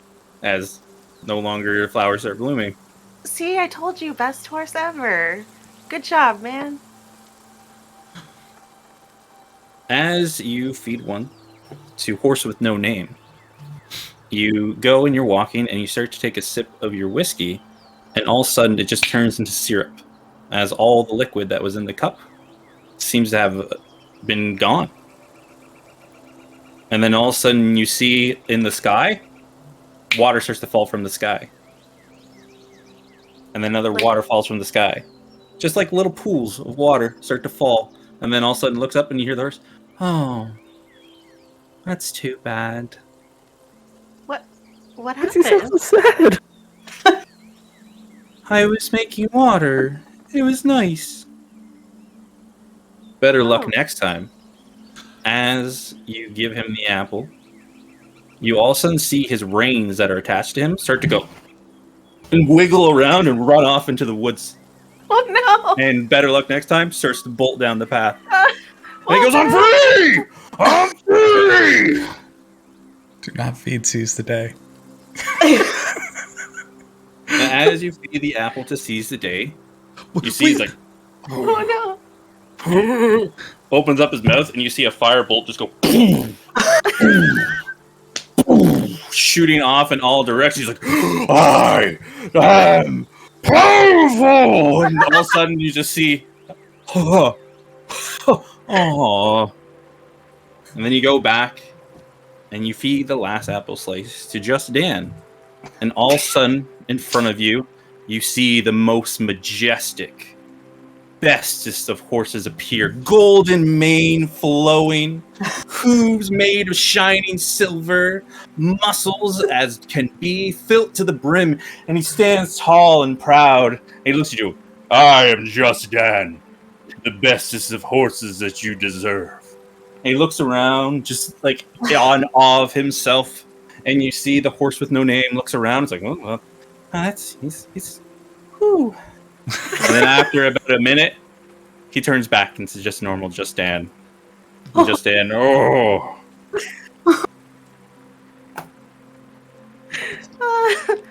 Oh, Justin. And as this all passes, as you are concentrating, Compton, on detect, identify, these are 4-win magic apples. You randomly roll on a table, and you gain a magical effect for a duration. Most effects can only be used up to 4 times.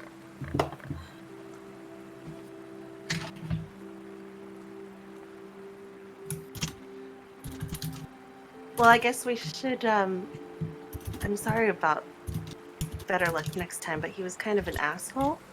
So I'm not, like, super mad about it. Can That's we one of put them the fun horse- apologies where you're not really saying you're sorry because you're justifying it. Yeah. So, I mean, it's like they say, better luck next time, I guess. That's the Oh shit! What a setup for that one. That was a long con. There's nothing we can do about that. Yeah, and honestly, we got another horse. We can Yeah, just bring I was up gonna horse with say- no name. I hope you Don't- don't will you get help me? eaten.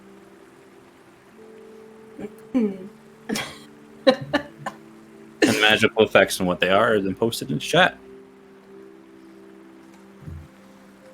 So, will you help me grab the horse with no name so that we can attach him to your wagon?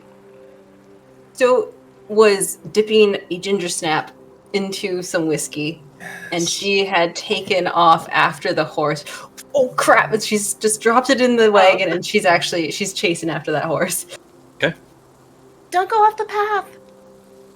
Do you listen? I'm going horse. You're going after the horse? Going after the horse. This forest isn't going to hurt me. It's 4 gentle hours and in, kind and y'all. lovely. You, 4 If he hours in, sees y'all. that Stoat starts going off the path, like, Crag is going out the front of the wagon after her. You If both- she's gonna go off the path, she at least shouldn't go alone. Yeah. You I'll- jump I'll off. just stay with this guy then. Do that. I'll stay here too. But Oh, we okay. can't leave this guy by himself, so. Yeah. As you see, better luck next time, bolt as his restraints just run off like a small child into the woods. You jump down, start chasing after it. Craig jumping after Stoat. You head off. Better luck next time turns around, looks at you all, and as he sees you are chasing, because you run like a savage, Stoat, he veers off into the woods. I need you to roll me a d6. Oh, Really? 6. That's You got good. a 6. Mm.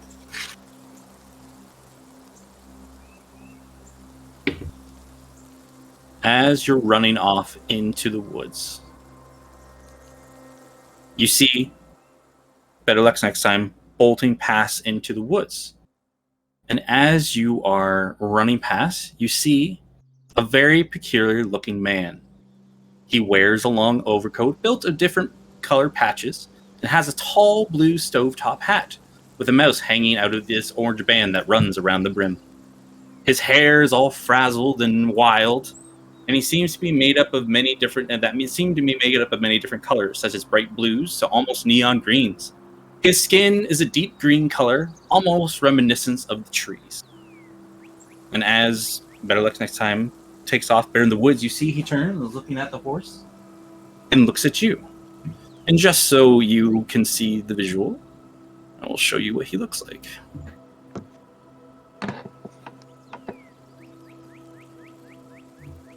That's a trustworthy individual. If I've That ever dude's seen fly one. as hell. Oh my gosh, you guys, time for a tea party. Yeah. That's not tea. The BT.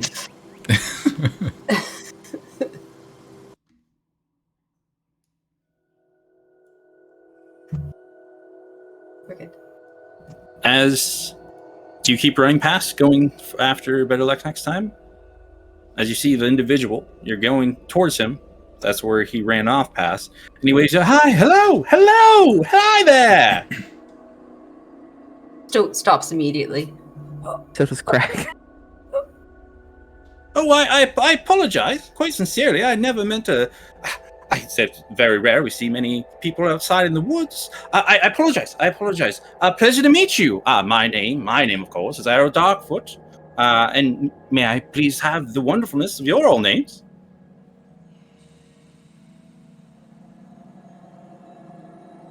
Stoat. So wonderful. And you, my orcish friend, is that correct? For yeah, sure. And he'll bow very slightly. He's not giving this fella a deep bow. Craig Stone Tusk. Why? You? The sign said we're supposed to stay on the path. Yes. Most travelers, there are all manners of beasties and creatures, and that the farther you get off the path, the worse it is, as there are creatures who hide in the deepest darks that will try to lure you far away. And he looks at you as you're doing the bow. He's like, oh, and he does a very, very deep bow at you, and you see the little mouse that's sitting on the brim of his hat does a little bow as well. Oh, Stoat Craig, this is also Blankski. Pleasure to meet you all. It is nice to meet you too. Oh, wait, 1 second. You're travelers, right? Stoat's looking at Craig. She's feeling a little bit off kilter right now. Craig, suddenly realizing that he is frighteningly the most equipped for the social interaction, steps forward a little bit. Oh, yeah, we're just passing through our... you've seen him. He's gone, but that's... Better luck next time. Well, better luck next time is well versed. Better luck next time catching him. Ha ha! It's like, please, 1 second. Please, just wait. 1 sec. I have to do something very quickly. Don't worry. Pulls up his hands. He's like, pulls up a bag. May I have a moment of your time? We're already here. Wonderful! And he goes and he grabs the bag, pulls it open, and he starts pulling out a very large table, lays it on the ground, pulls out a flask, pulls out another flask, pulls out another flask, pulls out another flask, and starts putting them all around the table. He's like, welcome to Darkfoot Wares, alchemy extraordinaire, potions you may never see in the outside world. I myself would love to sell you some of my wares. Okay, so you know that this is a bad location for a potion shop, right? But yes, I understand that. But also, when people in the worst of perils and times, isn't that the best time when you need a little assistance? Am I in peril? And he starts reaching for the sword on his back. Oh, no, not from me. But see that creature over there? And then you see like this big, large, limbering wolf. He's like, that guy would try and eat you. Go away, Fred! And the wolf takes off into the woods. Fred? Yeah. Okay, yeah, cool, great. You can talk to the wolves. I have a friend that talks. It don't matter. Okay, so just run us down the line. What is all this? Because our friends are going to start getting worried. And Yes! Wonderful! First, I need you. Once again, this was all a rush. Horse running past. I wasn't prepared to see people today. I am Ara Duckfoot. I am an alchemist of this wonderful woods. And I have many potions you may have not ever seen, or maybe you have, but I have them here today. So, I'm all you got. You see this one here, and he taps it, and you see that there is, like, the flask has, like, a form, a sparkling, almost like golden type mist. And as the mist moves and rotates around the flask, the water moves with it. This one here is called the Potion of Favorable Luck. Very good, very helpful for when you just need to turn the tide for the next thing you're trying to do. Wonderful, very helpful, quite amazing, very hard to create, but, you know, rubs it, kind of taps Blanksy, and Blanksy gives him a high five. I can do it. These ones here, very, very just run of the mill. I know, I've heard it. I've seen travelers in the past. They tell me they're all out there and everything like that. But these ones are quite different. And you see he taps on 2 little vials that are the same. Kind of almost bubbling and gurgling and moving around. You see this like thick greenish type ichor in there. These ones here, wait for it, are healing potions. But they are made of, what resides deep within the walls. Has special properties unlike the other ones you have. While your other ones just heal you quickly and just get the job done, these ones have more of a lingering taste to them. Quite nasty stuff. But they give you a little more potency if you can chunk it down. This one here, and he kind of like opens up his jacket, and you see like all manners of different types of alchemy tools and all that stuff, and like nice little knickknacks and doodads, probably about 6 or 7 watches hanging from the side. Pulls out this wonderful little flask. You see it's like glowing, radiating this purple liquid, and he kind of like, do you guys get anywhere near him? I think Craig has been cautiously taking half steps forward this whole time because this is interesting and also incredibly alarming. And he's like, do you mind if I give you a small whiff of this? Yeah, no, before we think about buying anything, we need to get all of this sniff. So, yeah. Ah, wonderful. And he goes and he like opens up the bottle just barely, and this like little smoke starts to rise out, goes inside your nostrils, and it's the sweetest smell of like sugars and plums, and you just kind of get enveloped in it. And so as you're watching Craig just kind of like do the whiff, he does like the cartoon, starts to float off the ground slightly, his feet dangling in the air just for a split second before he puts the cork back on and you land back on your feet. What the fuck? Oh, no. Don't worry. This one here, one of my favorites. Potion of flight. Ever want to fly like a bird? Or soar above the skies like a great dragon? That's what will do it for an hour. It's like, but he looks all around. He's like, but are either of you practicers of the arcane arts? Maybe, possibly, slightly, or, someone gifts for, the festivals. Compton Maybe Compton, we know who's somebody. this Compton? You want to come meet our friends, maybe?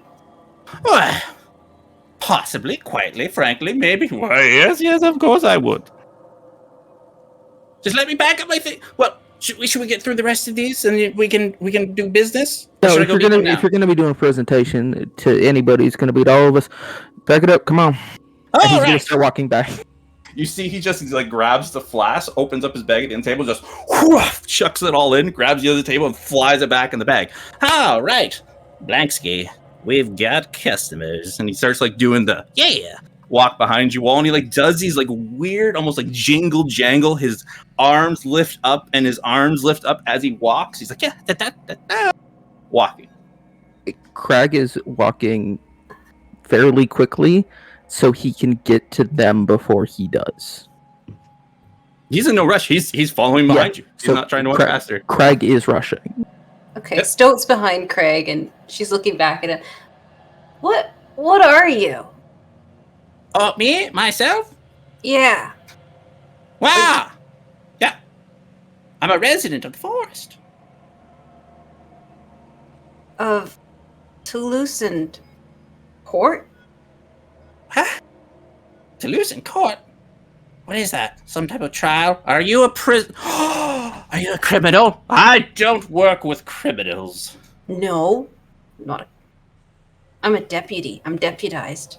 Ah, you're law enforcement. Even better. And he'll get like right up. Like, are you keeping your distance from him, or do you let him like catch up to you? She was curious, and the edge is starting to come off after Craig had smelt that potion. Like, she's starting to be like, okay, she's just a merchant. It's okay. I can stab him at any point. It's fine. And like he'll get down, he'll get real close to you because he stands very tall. He's a very lanky, tall individual. He gets like real close to you, kind of goes by, goes, "What are you? You're not normal." I'm Stoat. I'm normal. What do you mean? You're the one that has a weird hat and a mouse.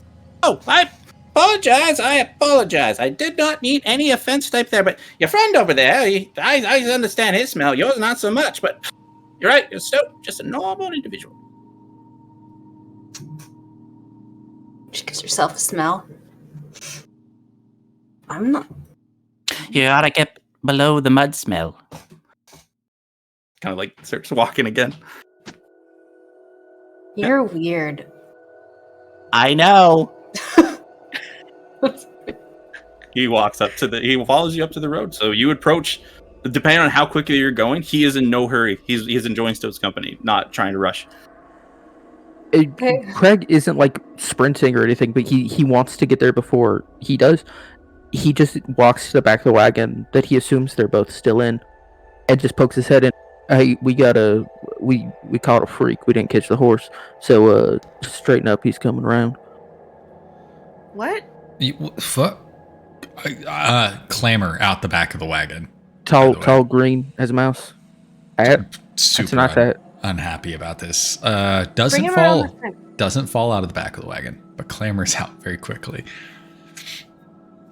I want to, if they're coming around the front of the wagon, I'll stay up at the bench so that I can still keep half an eye on Seize the Day about the regular way. Yeah. So after probably a couple more seconds, you see this very tall, lanky individual, just very slender type build, very colorful in nature, just walking very joyously right beside Stoat. Welcome, travelers. Pleasure to meet you. You must be the other ones these individuals informed me about. New customers. What the fuck is this guy? Can I What the hell? do a thing? Yeah. Both of you guys could roll me roll me an Arcana check on this one. Yeah. 19. Rena. Oh. This is a problem. 22. 22. Why am I here? So, both of you, once again, you know from the book learning. Rena will know from the life learning.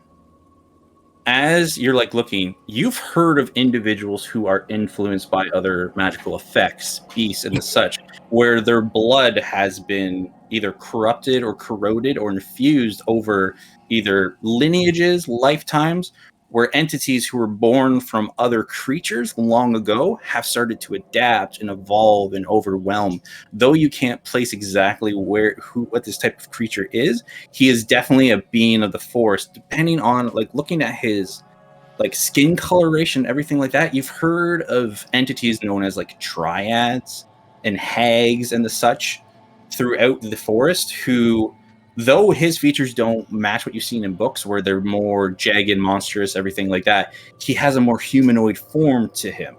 So he's probably some type of either evolution or long bloodline of mixing between the two.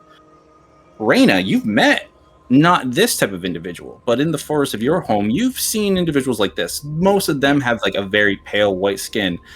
You can't tell what creature he has evolved from, but he is a being of the forest.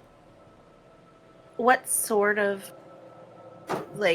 are they as varied as sort of, in, as far as, alignment goes? Yes, there's some who have very malicious intent, others who just enjoy being joyous, others who just want to play, types of tricks and everything like that, others who just would go about their daily lives as anybody else. But with him being so deep within this forest, coming out of it, you can tell probably his social skills. He probably has not been very far from this forest, especially because the way his pigmentation is coloration. Though at some point he may have mixed the bloodlines to become more of a humanoid type feature, he is still dense within the magical effects of whatever this area is. I can relate to that. Not having been out of the forest very much. Hi, hello, welcome. So, introductions. Cleans off his jacket, flutters around, tips the hat, gives Banksy a little high five. Give me 1 second, turns around. You can do this, Darkfoot. Make the sail. Make the sail. Does he know we can hear him? All right. Stoke's Yes! grabbing cookies to watch. So he looks over at Craig. He's like, points at you. Does a very deep bow, and it's deep so far that the mouse is holding on to the band of the hat, trying to stay on. Arrow Darkfoot, pleasure to make your acquaintance. Alchemist extraordinaire of this wonderful and also vicious forest. Pleasure to meet you. Yeah. Okay. Do you mind if I'll approach to show you my wares? Sure. All right. You see, as you say that, he steps onto the path, approaches the wagon. Just give me 1 second. Pulls at the table, starts pulling at the flask, putting them all on the table. I have a question. Yep. How does Trevor feel about this situation? Roll me an intelligence check as Trevor.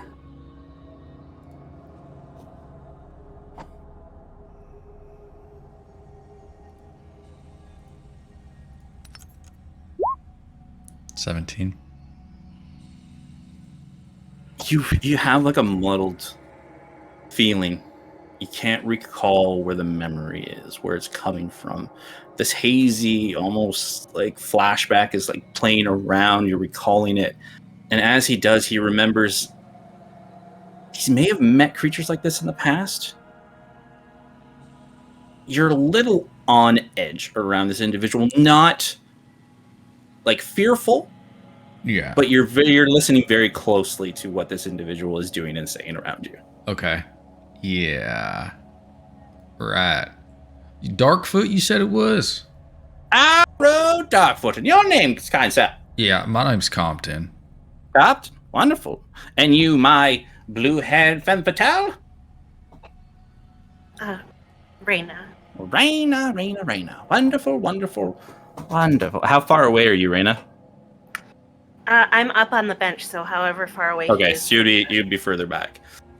All right, so please, he opens up the thing. I've informed a couple of them. All right, hold on, He'll- just real quick. Yeah. I do want to hear your spiel. Can somebody is somebody watching? Yeah, I've got him. Okay, just making sure. We've got eyes on our guy.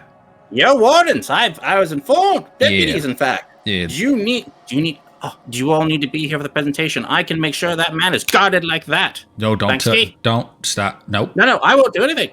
Blanksky here. He is trained in the arts of Ki and Kung Fu. I actually Basically, kind of want to mouse see him. goes, wah, wah. I do kind of want to Yeah, see I a do. mouse do kung fu. I'm not going to lie to you about that, sir. I mean, the rest of the presentation can take a back seat to that. Give me 1 second. 1 second, please. And he goes and grabs like a very thick stick off of the branch and just kind of snaps it. Raina, this is kind of like the circus. Oh, okay. He puts it on the table and he holds it like this. It's like, Blanksky, show them the power of the forest arts. And you see the little mouse goes whoosh, and just shatters there's like explodes a little tree branch. God dang. Fucking incredible. Stone Do you has like need a any mouthful of ginger snapper. How much for the mouse? How dare you? Maybe people talk about it later, Blanksky. She looks pretty useful. Like he looks down deflated. So Okay. I won't go back through the potions. He already informed, and then he keeps going down the list. This one here, quite good, quite good. So, this one, is this the one? Yes, The what? Compton. You're Can the I- yes. What? Can I do a insight check to see if like this is flim flam or if he's actually Limb Yeah. flam. yeah Let's go. He does speak like a flim flam man. yeah he does. There's a bunch of He looks snakes, like one. snake oil here. Oh, that's a 10. 10. He is very he is focused on his wares and waits to see your reaction towards the wares. Like he will present it jovially, very excited as he presents it. He'll look at your reactions as he goes, and then do it. He just seems like a salesman who just wants to sell his stuff. It's like, all right, this one here. I was informed this would be perfect for you, Mr. Magic Man. He points at me. Points at Compton. Yeah. Like, was it fast? Yeah, like, woo. Instinctually, like, get ready to fucking throw magic at him. Just Put his hands up real quick. It's all right. I will keep my hands here from now on. Puts like him on the top of his head. Just move slower, I guess, because that was... No problem. Yeah. Puts his foot up on the table and picks up the vial with his toes. He's like, I had to take off my shoe for this, and I'm sorry. I hope it doesn't sully the merchandise. So, this one here, and he's like holding his hands like this above his head. This one I like to call maximum potential. And you see it's like this glowing, almost like orangish hue, like sparkles and like little explosions going off in the vial. This one here, if you're the wielders of the damaging type magical arts, well, this one here, once you do it, your next spell, in the next minute, will do the maximum damage you could do. Want to light down a freaking town? Fireball to the extreme! How does Trevor feel about this? Oh, something that just like unlocks the potential of a spell. Trevor Both wants him it. and Compton, I think. Well, yeah, Compton inside is dying. He's dying, and so much. Trevor, on the other hand, is like, oh, fucking magic potions. Okay, so but this one, he's jazzed about. All right, wait, hold on a second, because this is real important. I look around, like actually turn and look around. I don't see any fucking shops. So what do you want us to pay you with before we even start getting excited? He holds his hands like this above his head. Okay, I had this all like planned out. Can I finish the presentation on the rest of these? Oh no! See, this is Before one I of them. forget. This is like one of them timeshare things. All right. Finish the presentation. Okay, Also, put your hands down. Just don't go swinging on us, because we will kill you. All right, no problem. I look at Crag like. We might not yeah. say it.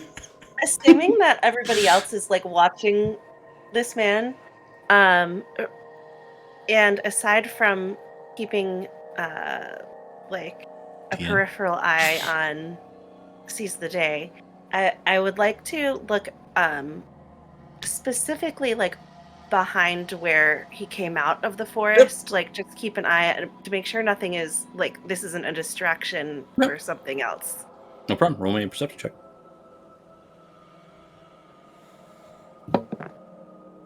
No, that's an 11.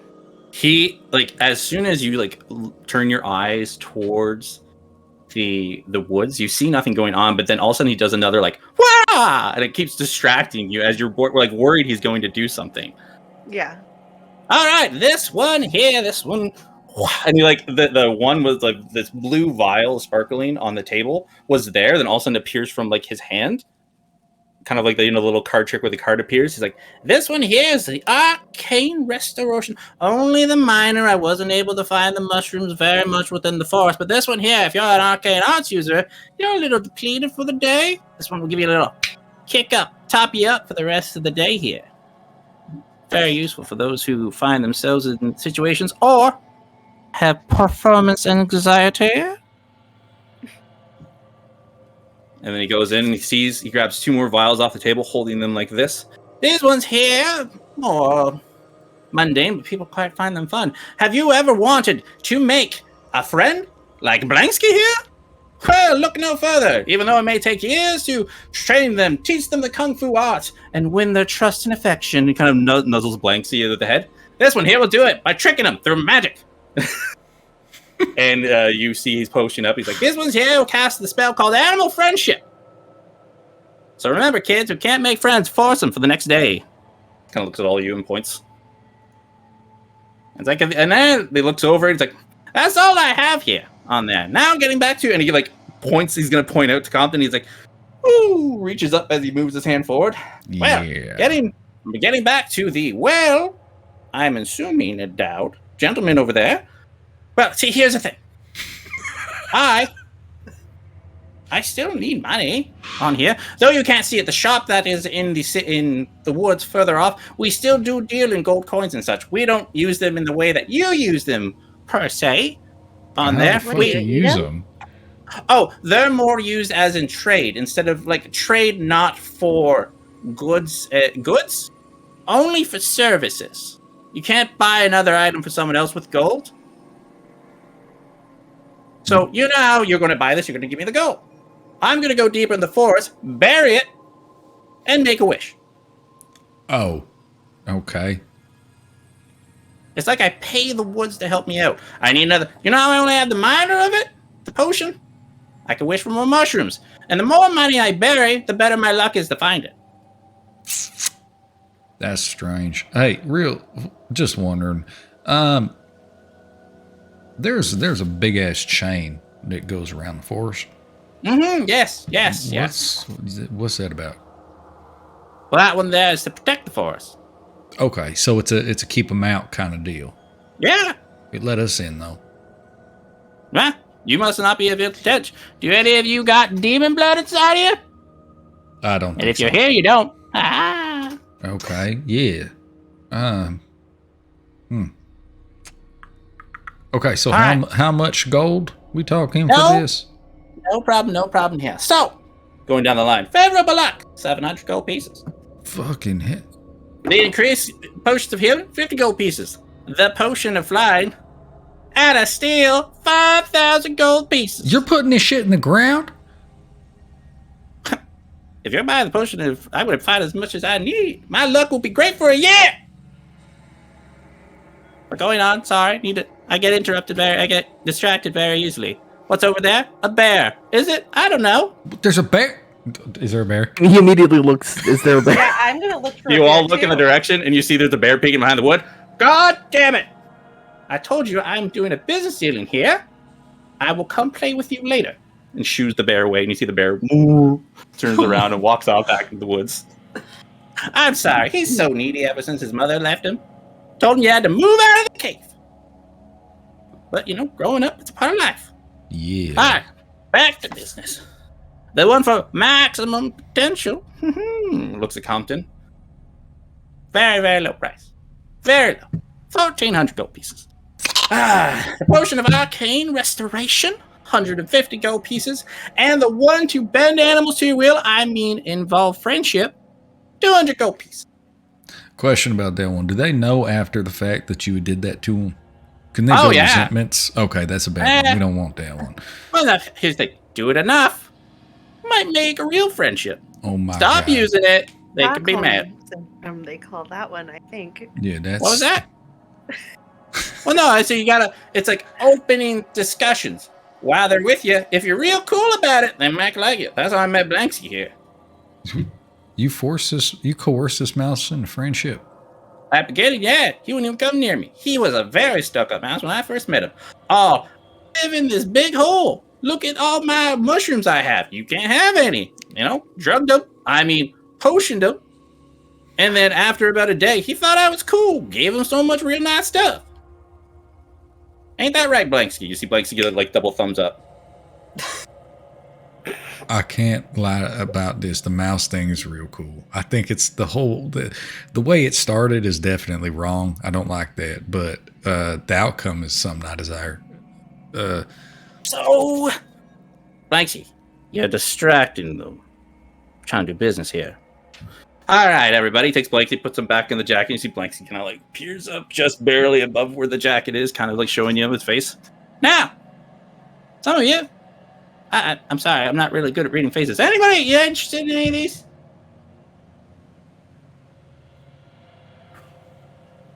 They're kind of expensive, aren't they? Are they? I don't think I've ever seen 1,400 gold or whatever it was you were saying. Really? I buried that about a month ago. 5,000. Yeah. Yep. You know It's a what? bit of money, I guess. It's just more than we have right now. Well, here's the thing. Can we confer real quick? You know what? Take all the time. One second. You said this is a little too expensive for you right now. I don't want to owe you anything. No. I'm thinking of other things. Okay. And once again, make me both Craig and Compton. You guys can just roll me a general intelligence. Oh, yeah. Sick. Real good at that. I want the mouse. Give me the mouse. Nat one, baby. So God. It's a natural 20 for 19 because I'm stupid. The prices that he is selling these for, like you've been around the potion shops, you've been in the higher district of Stillwater. Some of these potions that he's selling are very, very, very hard to come by. Other ones you've never even heard of before. The prices he's selling these for, though they may be a little bit off the price, not to the point where he's trying to highway rob you. Yeah, it's just that we're poor. Yeah, no, that's fine. He's like, all right, you know what? You all converse. I'm going to talk with Blanksky here because he sees the little one, keeps looking at him, kind of likes her. You see, Blanksky goes, all right, So you guys like holds discuss. up a cookie. Do you want a cookie? Thank you. All right, he kind of like lets Blanksy goes, and as Blanksy like leaps out, you see these two little wings go and flop out of his back, and he flies towards you and lands on it, grabs the cookie, and flies away. God, Wing? Okay, the mouse is very cool. Everybody huddle up real quick. That ain't no mouse. It has wings on it. He goes like this. He's like, I will not listen. And he goes like that, and he just starts walking up and down the path, like kicking one leg out high above the other, just walking down the path. Listen, if you guys want those potions really bad, we could just shoot them. No, we're not gonna do that because we're good people. Have you seen that, gentleman? Weighs 100 pounds. We can totally do it. Are you We're good. fucking Well, kidding me? it's not That a guy matter- will fucking murder us. Y'all. Okay. I mean, he's It's not- he's just eating too many apples. I'm sure we can We don't- handle him. Okay, no, we don't want to hurt this fella because he has not done anything to hurt us. And because he'll murder us if we try. That needs to be stated. Also that, but the more important thing is we're good people. Good people don't do that. So here is what I know. Those prices are all just about fair. We're just poor. Right. That magic stuff, I think, is... Yeah. Hey. You think he gonna get mad if we don't buy something? I can't imagine why he'd do that. Because we, like I just said, we're poor. Or we couldn't buy any of them if we wanted to. Which I do kind of want to, because flying would be neat, I think. We could Is there buy them anything you potions guys of are- healing. Interested? We have potions of healing, though. No, I know we do. I'm just saying, like, to appease him. Oh. Is there anything you guys are like really liking that he's got? I can't help but feel like this is a toll passed through the rest of this. He's been sending these animals off. You know what I mean? You think that we could maybe trade him some of the loot?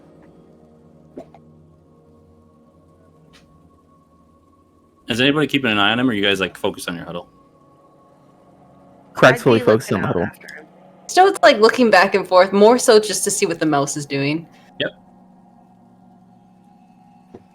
I'd be looking out after him. I don't trust him. Yep. I'm going to peek my head into the fucking wagon to make sure Dean's still there. I'm still As sitting up on the you bench. put your head in the wagon, you see Blanksy, and they're going right in front of them. Okay. Fucking mouse. Guys, we really need the mouse. We like. Can we just gotta trade come- Dean for the mouse? No, we can't do that. No. But we could. You just don't want one. We couldn't because we have a job to do. And I don't think that this guy would take him. But Because he's just gonna find another mouse, right? Okay, so Like, so let's figure this out. At the end of the day, animal friendship could be good.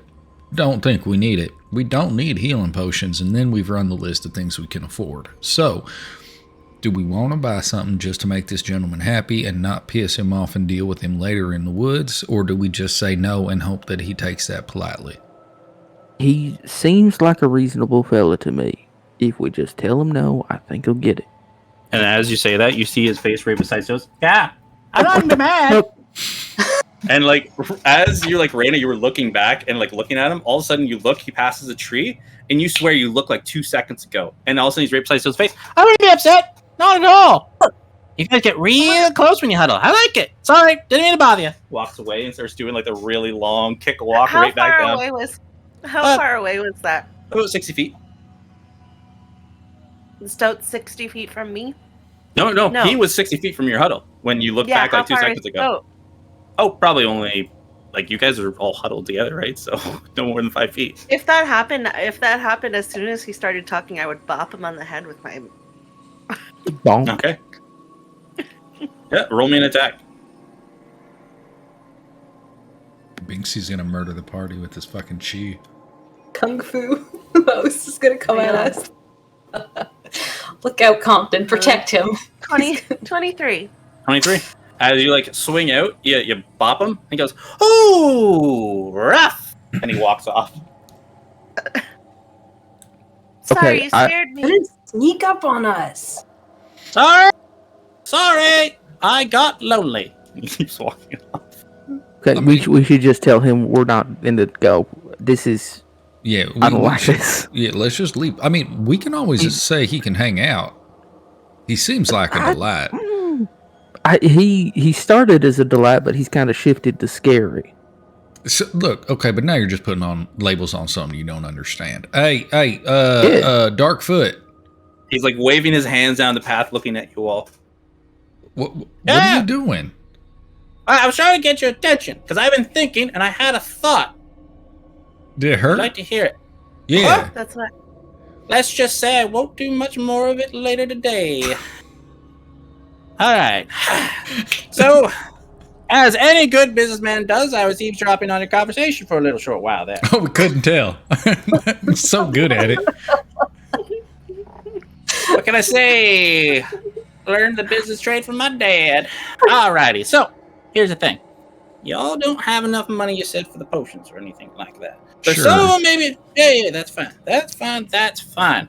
Don't get many travelers here. I sell them every once in a while, and usually I get a big spender here and there that puts me up for a while. So, I've been pretty flush for a little bit.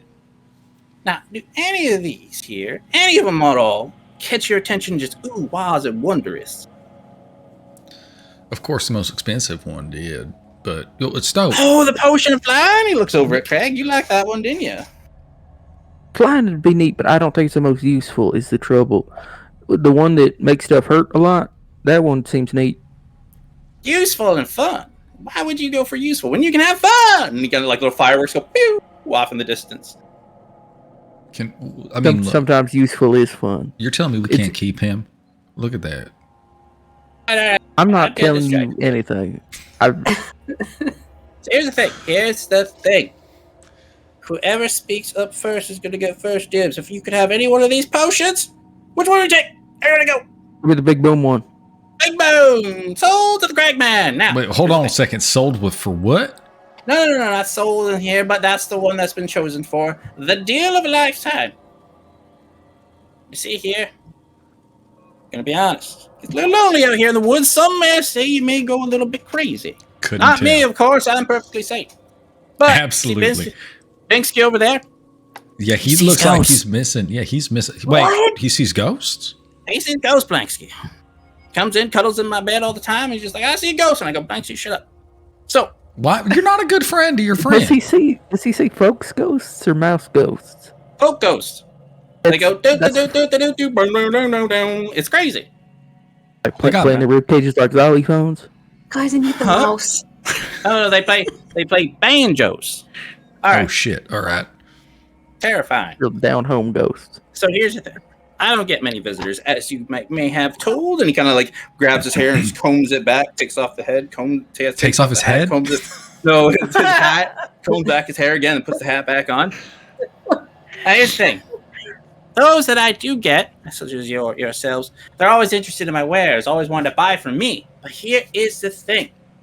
Since I'm always selling the travelers along this path, I never really get to be the one buying the oddities from foreign lands and such. And no offense to you all, you seem like a very wide assortment of individuals. Yeah, I get what you're saying. What do you want?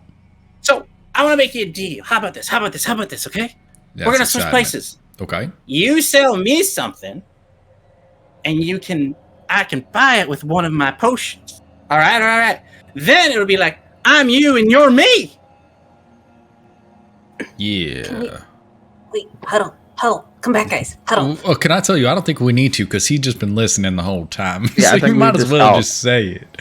You see, as you say that, he puts his hands up behind his ear. He's like, I won't be listening. And turns around, kind of like halfway walking. This fucking guy. Why don't we give him like one of the boxes from Yorley? I mean, I'm sure he hasn't had baked goods in forever. Not what are baked goods? Oh shit. That's not. But wait a second. Okay, They look yeah, no, fuck golden. it. Like the ginger snaps totally look like gold. Just make sure you give him the right box, because we need the one that has the papers in it. Well, okay, we open the box and look. Hey, you like cookies? Just take the papers out. Just I put the got papers the in one bag. that doesn't have paper out already. It's Hey, okay, Put those Darkfoot, papers away, though. you like cookies. When was the last time you had a cookie? Looks around, looks at a tree, points at the tree. Hey, you! How old are you? All right, about him. About that low. How big's this tree? Like very, very tall. Like you look up and it's like the top of the canopy tree. All Planted right. it as a seedling. Look, here's the deal. I'll even sweeten the pot. I'll let you try one. You want to try a cookie? You're just giving away your wares. Why would you do that? It's terrible business. Terrible business. Is it? Do you have lots of these things? No. But I do want you to look. I don't want the potion of flying costs 5,000 gold pieces. I don't want to just like undersell you. You should at least try it. Oh no, I thought we were going with the maximum potential. Oh shit! The big boom potion, yeah. Oh okay. Then fuck it. You don't need to try it then. You just got to take faith. They're good cookies. They are good cookies. He looks at you real close. You got on his face. I like it. All right. Sounds like a deal. You be like me. You'll be the merchants. I'll be you, the person buying. Do we got a deal? Puts in his hand. I want to make sure. Hold on. Don't touch that. It's cookies for the big boom potion. That's it. There ain't nothing else. There ain't no underlying nothing. Be you, and you're gonna be me. Puts in his hand. See, that's the thing, is because we gonna switch places, and I don't want to be you. Fuck that. No. No, we done. No. Here's the thing. No. Holy honesty, forwardness. You're gonna be you. I'm gonna be me at the end of it. You're gonna be your beautiful self, and I'm gonna be my voluptuous self. Any one of you, I don't care. I just want one of you to be the merchant, and I'll be the salesman. But I'm always the salesman. I want to be the person buying things. Craig is reaching forward. Hey! Puts in his hand. He's like, we got a deal. I'll be you be me. He's going to stop just before their hands make contact. Yep. I swear to every god that there is, if this is some weird bullshit, because I don't know what the fuck you are, if I'm honest. Yeah. And he'll point to Compton, seems suspicious, and he's real smart. So I'm going to be upset if something bad happens. And then he shakes his hand. Shakes your hand. And he looks at you, grabs it, shakes it. Hey, maximum potential potion for the winner. You know, you have just fulfilled a lifelong dream of mine. I have never bought cookies before, I'm going to be honest. I've never even heard what cookie was before. And I think that out of both of us, and he starts to like cry, I believe I got the better of these two deals here. So thank you for the cookies and fulfilling my lifelong dream of being someone who buys something. You're awesome. Thank you. And he's like, when he starts like crying, Craig reaches to start hugging him and then stops. And when he sees you going for the hug, he's like, "Oh yeah!" And like as soon as you pull back, he's like, "Oh no, okay, we're not there yet. That's fine." Hey, the short time that I have known you has been one of the more confusing periods of my life. You know what? All my past, boyfriends, girlfriends, animals, trees, they've all said the same thing. I'm starting to think that it's me. Animals, you say? Okay, you know what I'm going to do? He will reach out to Stout. Just give me the cookies, if you'd be so kind. I'll pass them along. We can I'm gonna complete miss this. the cookies. I'm also going to miss the cookies, but big boom potion. So Big boom potion. So he's holding the potion, and you see like these long fingers like grabbing the box, like count of 3 since you are a trusty merchant. 1, and I am an honest buyer. 1, 2, grabs the cookies and gives you the potion. I'm sorry, I still have trust issues. incredible. he will hand the potion right to Compton. Here you go, Magic Man. Great. Jesus is confused. So here's the thing. I don't really got anywhere to go since it's just trees everywhere. Do you mind if I all kind of come along with you? Because I'm going that way as well. And he points down the path of where you guys were headed towards. Stone's nodding. That means the mouse is going to be with us. Yeah. Yeah, Bonsky for sure. Hey, Okay, if you hey, want to hey. ride in my wagon, I don't have anybody with me. Great. Are you going to be able to leave the forest? Yeah. But why wouldn't I? You kind of look like the forest. I may be a forest man, but I know racism when I see it. And he walks back and he like long legs walks into the back of the wagon. Just looks at Stoat with like a very offended face. Takes Blanks, covers him. You Blanksy's gonna go away for a little while. As he's walking away, Crag will call after him. For what it's worth, she said the forest is really pretty, and I agree with her.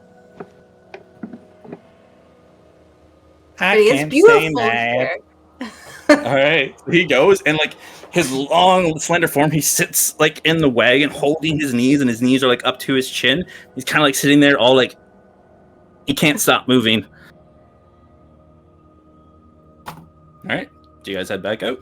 We should get going. Compton hands that potion over to Stone and says, like, you put this in that bag here or something. This whole thing's just fucked, ain't it? And then him just climb into the back of the wagon. Stoat is watching to see what Mr. Darkfoot is doing because she will not put anything in that bag while someone else is watching. Oh, you see, he like grabs one of the cookies out. He takes a bite of it. His eyes go wide, and he just grabs the box and goes, dislocates his jaw, takes the box and just puts it in, and then puts his jaw back. Delicious. Can we just keep this guy, please? Please, can we just keep this fucking guy? Okay. All right. We gotta put him in the bag. I think we won D&D today. Yeah. And as you all Back set on the out, road. set out back along the road. We're gonna take our break there, everybody. Hey, break time. That was great. Oh my god. This guy. So, what? 10, 15? How long? Yeah, we're gonna take 15 minutes. So we'll be back. Everybody viewing, we'll be back at 10:45. Boom.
Welcome back, everybody. I hope you all had a wonderful break.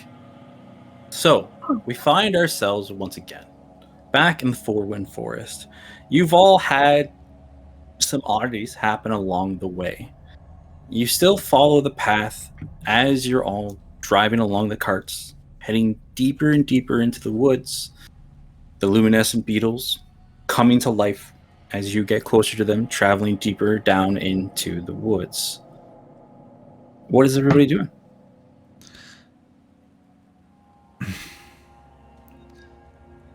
So, I'm still watching Dude in the Wagon, right? We didn't change any of this order?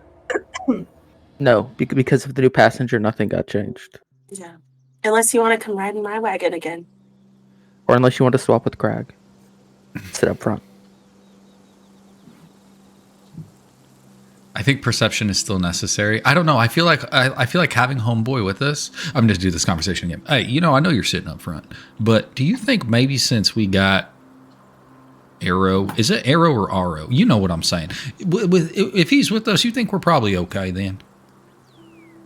Like the danger's with us, right? Like it's from within at this point. He has told several animals to fuck off, so I think he can do that. Yeah, at ease, I guess. Yeah. All right. So, you thirsty? Because there's a lot of whiskey here, I'm pouring myself another fucking whiskey. There's a lot of whiskey, but it needs to last us a long time. This is a big ass cask. You know what I mean? I'm gonna drink it. Yeah, I mean, while you're pouring, and they'll pass this cup back. Okay. And I fill it more this time so that way he could share it with Stoat.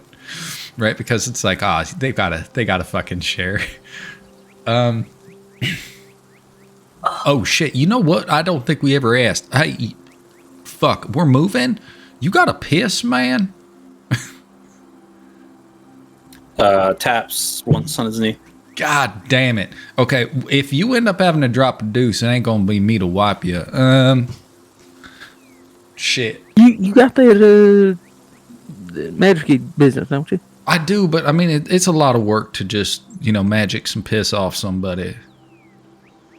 Look. Ain't that what all magic folks do? Could we just maybe stand him up off the back of the wagon and have him pee as we's moving? I'm sure Raina would enjoy the view. If by we you mean you, because you're the fellow watching them, yeah. Fuck, I can't hold. Okay. How bad you got? Oh shit. That's not a yes or no. I think you just. Can you hold this for another 2 hours?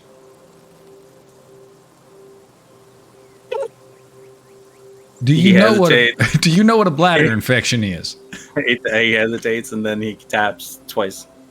God damn it. Okay, I'm gonna let you I need you to be fully aware of this. If I help you, I'm touching it. I don't want to hear nothing about it. You can't go fucking harassing our prisoner like that. Look, I'm not having to piss in his pants. It's just fucked up. What am I going to do? Get his hands free? You want to give his hands free? Somebody got to touch it. He ain't going to Wayne jangle it out himself. Ain't you got a hand that ain't yours? You see, as he does, he's like, he has his hands and feet shackled, right? So as he's hearing this conversation, you see he does the button and then opens his hands and then buttons it back up. Yeah. Oh, they're in front. Oh, okay, my bad. I thought they were behind him. He's fine. That's how he's tapping his knee every time. Well, yeah, but I just assumed it's like, Okay. No. Fine. Yeah, no. You just assumed he's like. whatever you want to do, you're the one doing it, so go for it. Just leave him some dignity. Jesus. Fuck. Can you kneel? Taps once. Okay, cool. We got a bucket? We don't. Well, let me think. As Compton's thinking, what are you doing, Raina, in the wagon with Arrow? I'm not initiating any conversation, but I will respond if he talks to me. But I'm otherwise just focusing on.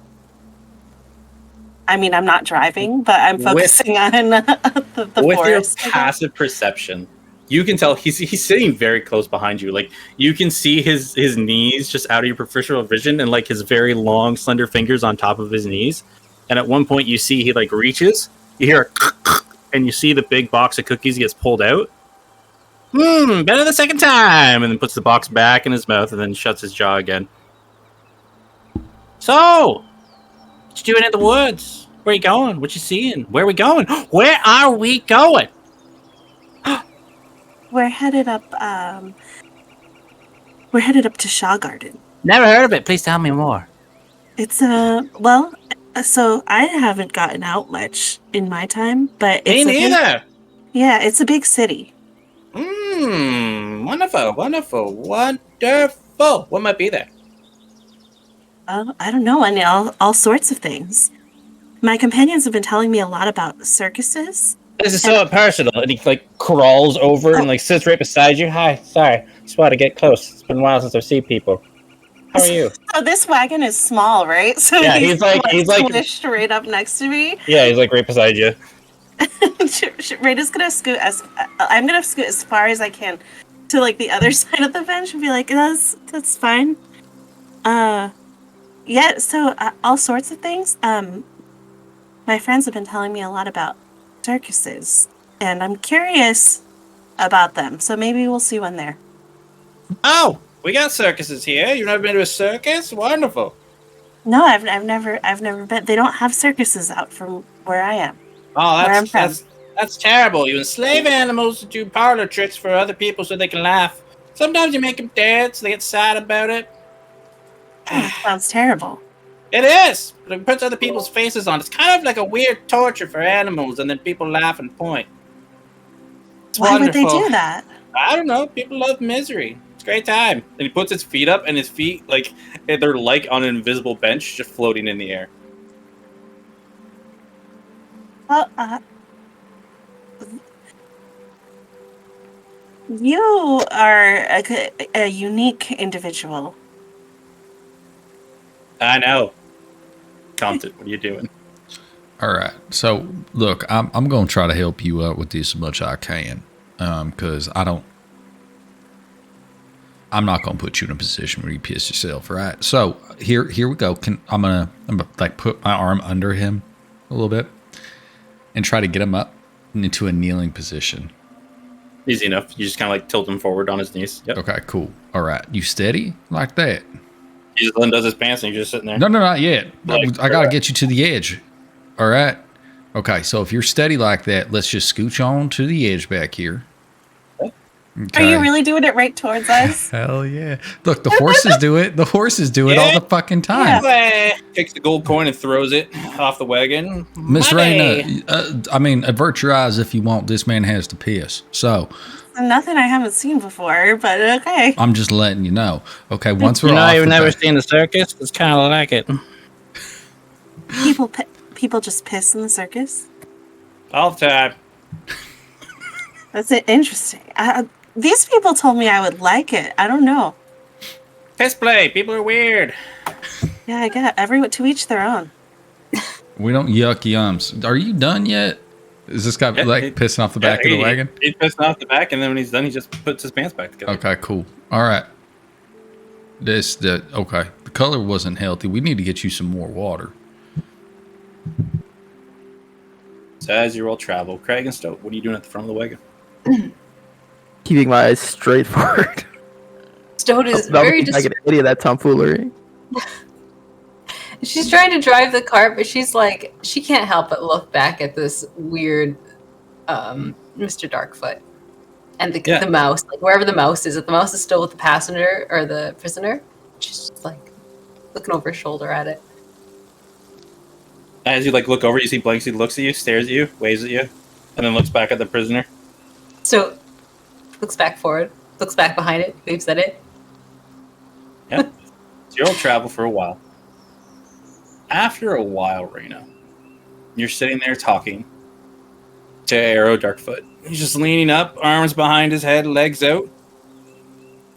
As with your passive perception, you notice that something is odd. He's just having a friendly conversation with you. Odd. He's like, I look forward to traveling with you guys going forward. You pass under a canopy, and the shade hits your tree, and you notice one of his legs disappear. Really? It's going to be great. We're going to see so many things, go on so many adventures. Another shadow hits your cart of the shade of a tree. His other leg disappears. We're just going to be the bestest friends. I can feel it. Go forward. Great adventures. Aro and the gang. Really? And then another shadow hits him. Another part of his body disappears. Are you? You keep disappearing. Oh, yeah, I do that sometimes. What? Don't worry about it. So, and it's just, Are you okay? oh, I'm fine. I'm perfectly fine. Another shadow hits, just like the arm disappears. What is it? Why is it doing that? Why's what doing what now?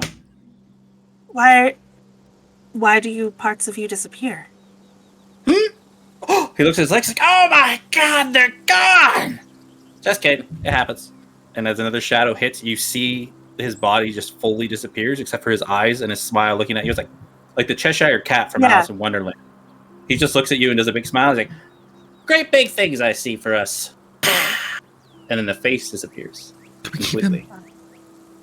And as he disappears, you look back and Blanksky's gone.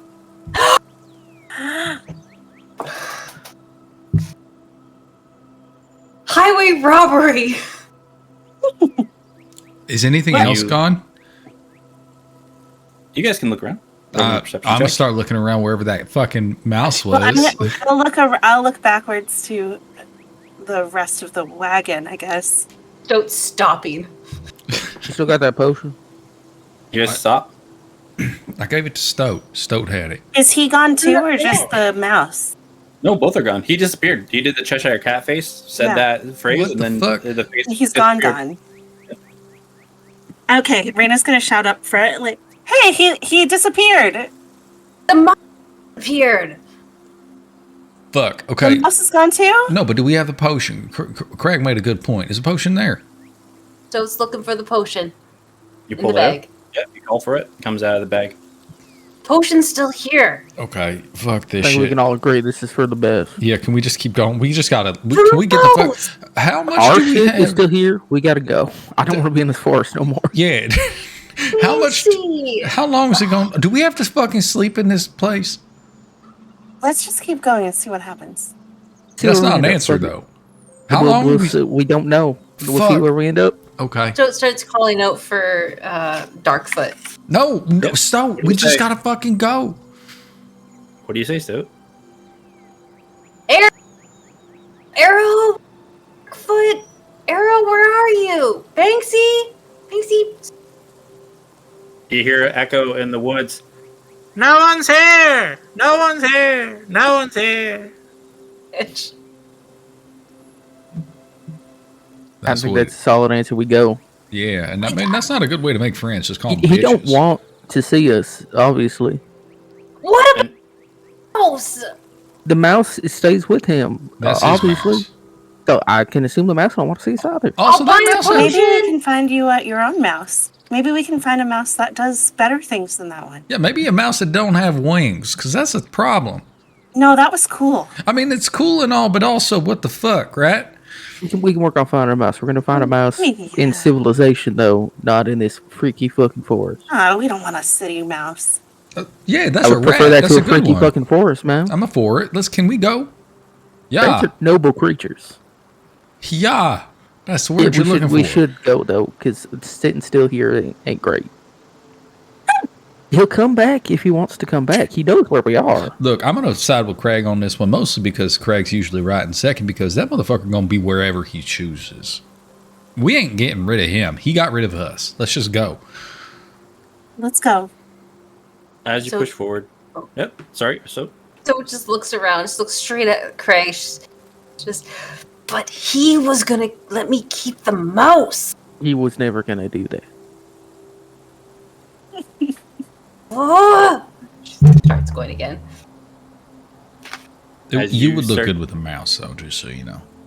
Sorry. as you push forward, you snap the reins again. Raina, once again, as the front cart starts to move. Just Dan starts to follow suit. And when you look down to the left, the right of you, where Aro Darkfoot was sitting, You see a little snickerdoodle cookie. I'll take it, and I'm not going to eat it, but I am going to put it in like a safe part of my pack. Yep. As you all travel further down through the path, time seems weird. You know you've been traveling for a long distance time, but the sun doesn't seem to be changing as you're going. At one point, it's hard to tell how long you've actually been on this path. But after a while, you start to notice that the light piercing through the canopy starts to get less and less.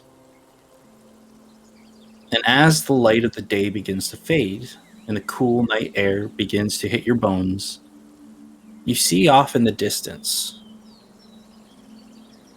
though not off the path, you see the path curves around and heads further into the woods, but still connected to the path. Off to the side, you see the biggest tree you've seen thus far. This huge, ginormous, old tree, wider and thicker than anything you've ever seen before, except for you, of course, Raina. And you see, dangling from all of its branches, are dozens of lit lanterns that match the ones you've seen hanging all along the path. In the base of the tree, you see a simple wooden red door with a rounded top and a circular window in the middle of the arc of the door. Scattered all around and up the tree, you see more of these windows letting out warm yellow light that fills the surrounding area and pushes back the encroaching darkness of the night. Those with a very high passive perception and good eyesight can see outside the door. You see a small bench made of a log cut in half, with an older gentleman sitting and smoking a long ornate pipe. The sound of lively music and the smell of delicious food can be sensed even from this far distance. All right, can we stop? That smell good, Yeah. right? That smell good to y'all? I could That's eat. Y'all could eat. I could eat. Yeah. Hey, seize the. Oh, I'm sorry, Deanne. Deanne, can you eat? You could eat. Taps once. Okay. Yeah, Deanne says he's hungry. Yeah, I mean, shit, let's eat. Yeah. I wonder who that is. Only one way to find out. I hope it's Banksy. That's not. Oh, that's a fella. Likes his mouse. With wings. Should one of those friendship potions. But he gone. We'll get you a friend. That's all you want. Okay. You got, We'll you find got you. I can help you fucking talk 3 to of us. animals if you want. Okay. You can See, talk Rennie to talks to animals. horses all the time. Wait, Yeah, What? I forgot she did do that horse thing, didn't she? I Can you can. do that? Yeah, it's a spell. I talked to horses last night. They don't talk back, but they's good listeners. I mean, I've talked to horses too, but they don't. Right. Oh yeah, They that's talk how back? that's how I found out Just Dan's name. Oh, shit. Does that mean the other horses have names that we didn't get? Probably, but shouldn't I haven't asked. Why don't you ask them? No. next time- Gave them very good names. Oh, Better luck next time proves the point. Yeah, he sure lived up. He lived up to his name. Do y'all want me to approach that fella? Yeah. All right. Like yeah. climb out the back of the wagon and just fucking make my way over to this old guy. Yeah. Hey, old timer, how you doing? I'm doing pretty good. How are y'all doing? I'm not on your level. What you up to? Oh, I just traveling through the woods here, there, heading southeast.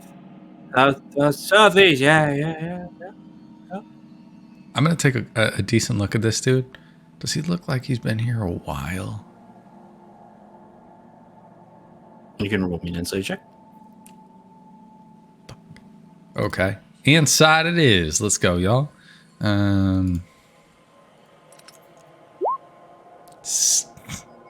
Hot His 6. cheeks are rosy. He seems to be comfortable sitting, enjoying himself. But if he's been here for a while, could have been just maybe the last couple hours, past half day. Can't really tell. There's nothing that tells me he's been lost in these woods for years. Especially not with a 6, no? Cool. Dope. Yeah, no. All right. Heading south. How long did it take you to get from where you was to here? Yeah. Time works funny. No, I mean it don't. That's the thing about it is it marches at the same pace. No. You can't really see the sun. He points through the canopy.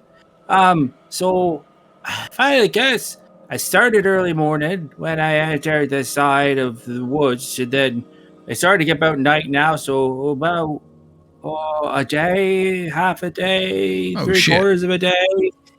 Okay, so we could be getting out of here. Couldn't help but my companions and I, we had smelled all the food that it it was wafting. Oh, it's real good. It's real good. I mean, normally it's on the road we looking to share. You trying to share, friend? I mean, we could compensate you. Why? Hey, my food it's the Ed's food. He points at the sign, just hanging slightly up in the tree. If you look up, you see a sign that says the Wayward Wanderers. Oh shit, we found an inn. I'm gonna get us a table, and I fucking go inside. I'm gone. I'm inside the fucking inn. Do they have a place for the horses? He's gone, man. Is there anywhere like obvious for horses to go? You don't see anywhere obvious. Any All right. trees nearby to hitch them to? There is there is a clearing kind of around where this giant tree is, that if you wanted to park your wagons out in the front of this giant tree, then it'd be easily possible. I think we just hitch them somewhere so they don't run off. All right, and I'll that'll be as good as it gets. I'll talk to them.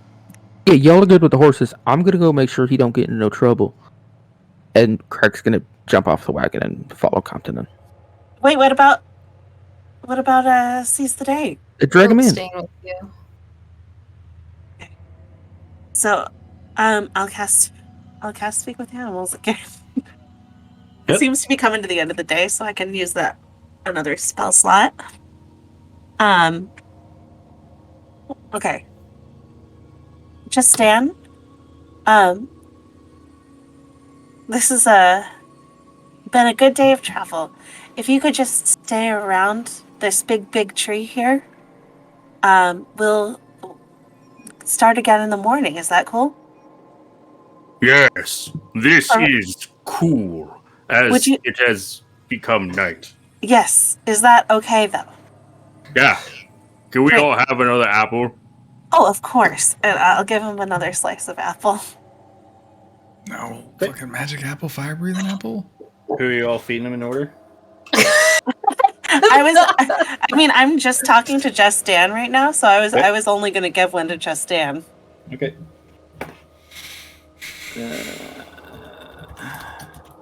How do we make majestic Just Dan fucking permanent? Like that's I on my know. list of things to do.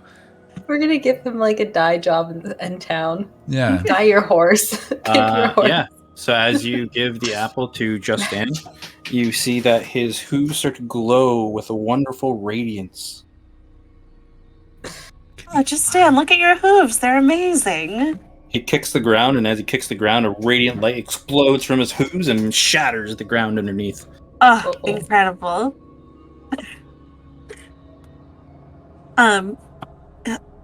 Hey, can you just make sure none of these other horses, I mean, they're not as good as you, so but make sure they stick around too, okay? Yes. I, as the bestest of horses. And he stands in that pose like when he Yeah. when he transformed. He's like, I will make sure that they all stay in line with Just Dan. Hey, you're in charge, Justin. He looks at the one horse. The horse with no name. Our poor boy. He looks at sees the day, slams his hoof into the ground. It sunders with the radiance once again. And the horse is looking down like,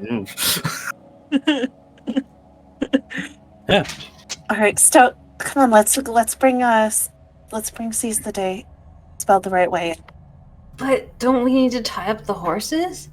No, they're good. Just Dan is on it. You see once again, just Dan hooves for the radiance. Should I take their stuff off?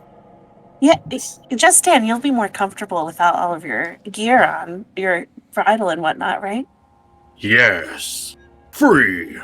Yeah, but make sure to stick around for the morning, okay? Yes. Okay, cool.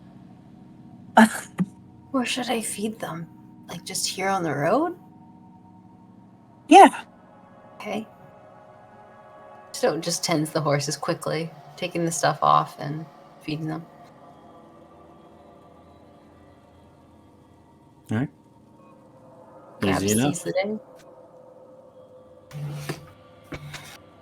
And you all both head inside as well?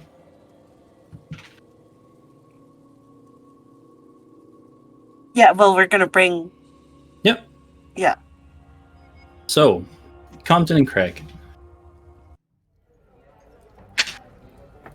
As you enter in, you see everything inside of here is made of wood.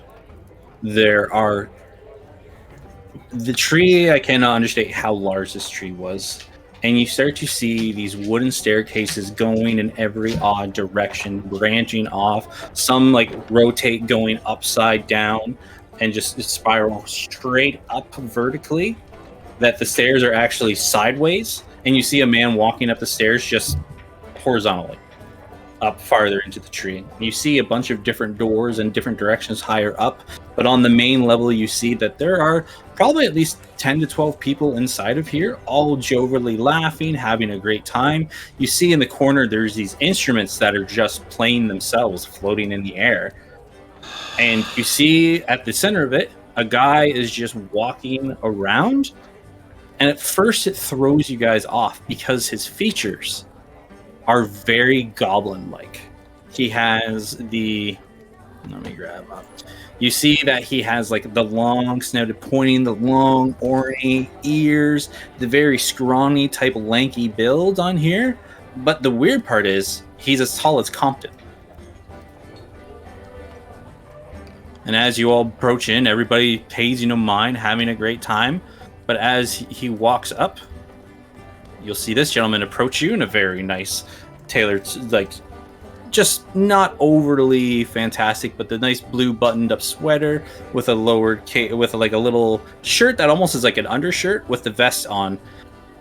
Hiya, hi, how you doing here, Anna? Welcome to me and my brother's tavern, the Wayward Wanderers, the halfway port for the Four-Wind Forest, where you won't die out in the darkness. So, me here, my name is Tolis, and my brother, he's around here somewhere, of course. His name's Hort. Thank the fucking gods. This is what I needed. Oh my. Okay, can we start? Let's get a drink. I know my companions, they's outside. We got a couple horses and some carts. I don't know what we supposed to do with them. What's on? I just need a little bit of everything. And is there a table? Can we get a table? Where, or can I mean, what do you want me? Anywhere you want to go, you can, whatever you want. He looks over, and all of a sudden you see like a branch extends from the side of the tree, and then plops off, and then it kind of like comes out of the ground and forms a table. Oh my god! One just opened up there. What's fucking wordplay? Tallest, you said, was that it? Ah, Tallest here. I'm the good-looking one.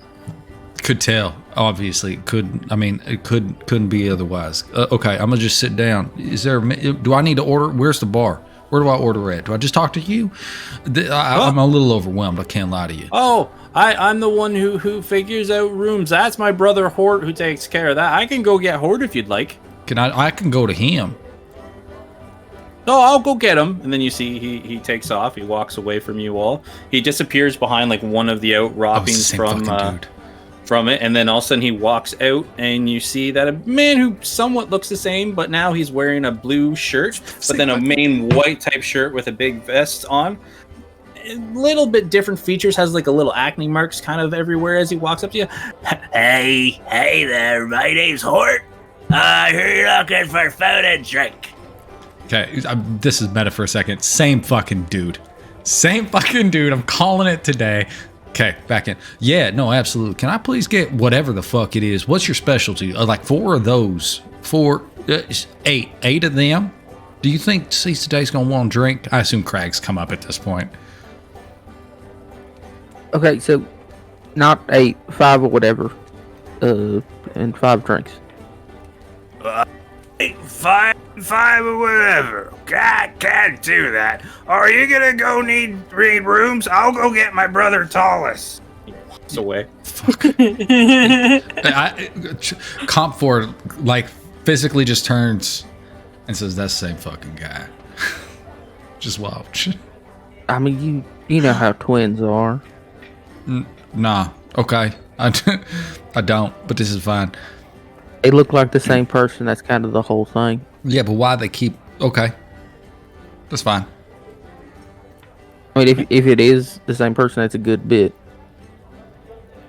And Stoat and Raina, you would enter in and see just this wonderful cacophony of oddity just everywhere. There's knickknacks, like weird plants hanging. Like one plant is starting to grow like really far out. You see one of the patrons look at it and just kind of rescinds back to the wall.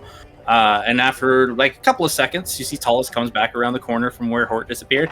Hey, Hort got your orders. I'll take care of the rooms. How many rooms are we going to need? Most of the rooms, they're kind of personalized. So it's very rarely we can have them go in the same room. Wait, personalized? You got like a honeymoon suite? Yeah. If we got newlyweds, it'll be a honeymoon suite. We can do that, no problem. I figure it's probably got more space. We really should just stick to one room, right? 2 rooms.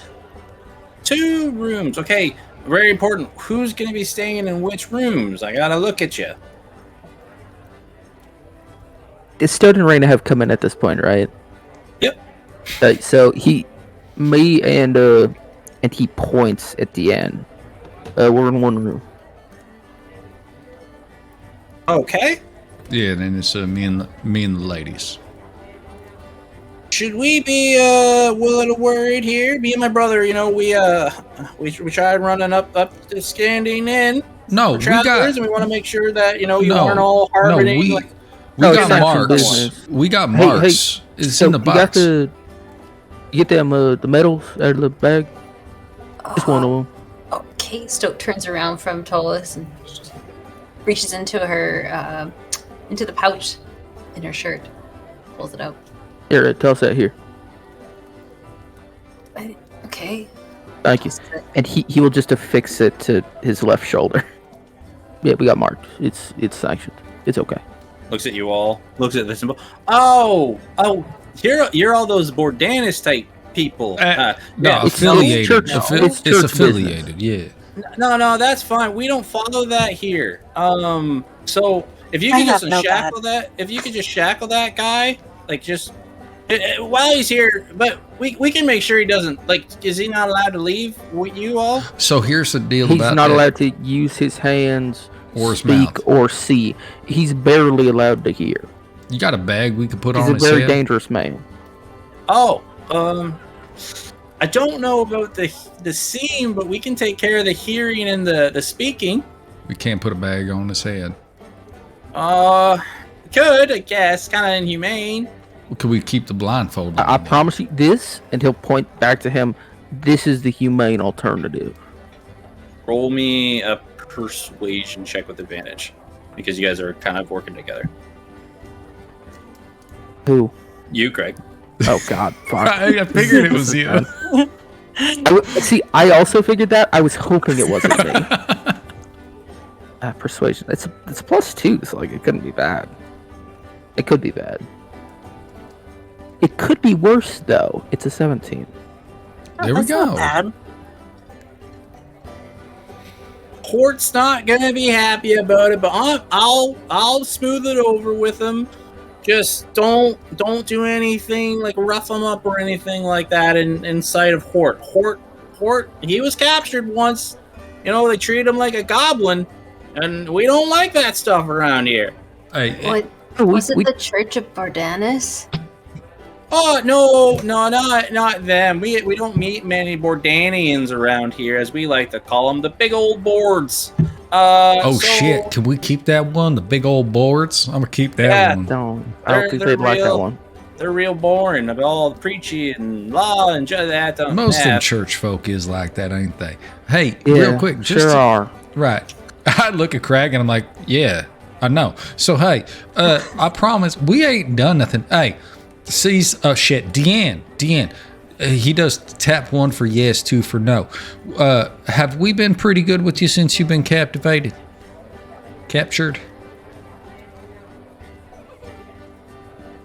I have fed him on. I gave him whiskey and we let him pee. I know. He's thinking. He hesitates. That's not a high mark. We let him pee. We didn't beat him to death, right? Like, I mean, we're doing all right. Touch his dick. We let him pee off the side of the wagon. He might have liked it more if I had touched his dick. We don't know. He doesn't tap, but he moves the hand and going like, eh. That's better than a no, right? He is a prisoner, so we're not like giving him feather pillows and shit, but we're taking care of him. Yeah, we haven't beat him. We don't like the prisoner word around here. He is a prisoner. He is, when we are done, when we get where we're going, he's going into a prison. He is a prisoner. Yeah, but we're all just kind of like wayward wanderers here, and no one really has any like titles or affiliations or bad, good, murderous, stealing. Oh shit! Pillaging. Like you've done real good to describe this fella, actually. Oh really? Yeah, he's not a good fella. Like, sure, I won't say he's bad, but he ain't good. I should go get my brother Hort. He might like him. I'll be right back. What do you mean by that? You're losing him. Guys, we wandered into the fantasy version of Mos Eisley. I'm worried that this is the fucking lotus tree. And he comes and comes back. Raina and Stoke, this is the first time you see it. Once again, he comes back almost kind of like the same guard, but Hort has like this very ornate chain, a couple more like little like pimples / acne kind of out of his face, and then has a white shirt instead of the blue / red shirt. Hey, so I heard we got like a guy who does, well, no good. He kind of like does the quotations. Yeah, here's your food. And you see that he like pulls out these plates, and like as he does it, he opens up his vest and they just kind of like spin out like spinning plates that just scatter all over the table. And he's like, right here, got some blackened mystery meat. We got some roasted mystery meat, and we got some rotisserie cooked mystery meat. Comfort's eating it without Compton, question. is that? Crag is not. Crag is casting detect poison and disease. Just eating it, just fucking eating it, going to town. Compton, is that how the spinning plates work? What? Yeah. No. What? Yes. Interesting. You cast it. Nothing sets you off. Okay. Incredible. Do you have any pumpkin? You saying you want to eat plants? Yeah. And he runs off, goes behind the little round, and all of a sudden you see the other one come out, the color of the shirt change. See, it really upset my brother there. Sorry, he's kind of like friends with the plants. He has a garden out back, talks to him all the time, so we don't really serve fruits and vegetables here. What do you make liquor out of then? Huh? Booze? Oh, Drink? no, that's like... No. He makes his plants cry. That seems meaner than killing them. So your liquor is made out of plant tears? Yeah, it's like distilled from their tears. Does that work? Yeah. No, and he doesn't like hurt their feelings. He makes them laugh. You had to meet Hort. He's like, I'll go get him. He's a real funny guy, and he disappears behind. Fuck, we gotta the stop round sending this corner again. motherfucker away. It haven't been. He's left every time. All right, We gotta get Hort the fuck comes- out this forest, y'all. Hort This is comes up bad. to you all. So what do you call two chipmunks in a tree? Couple of nuts. Roommates. It's not that though. It's called busting a nut. A bump cha. I need to have the rooms been readied. I need to get some fucking sleep. This is just doing my head in.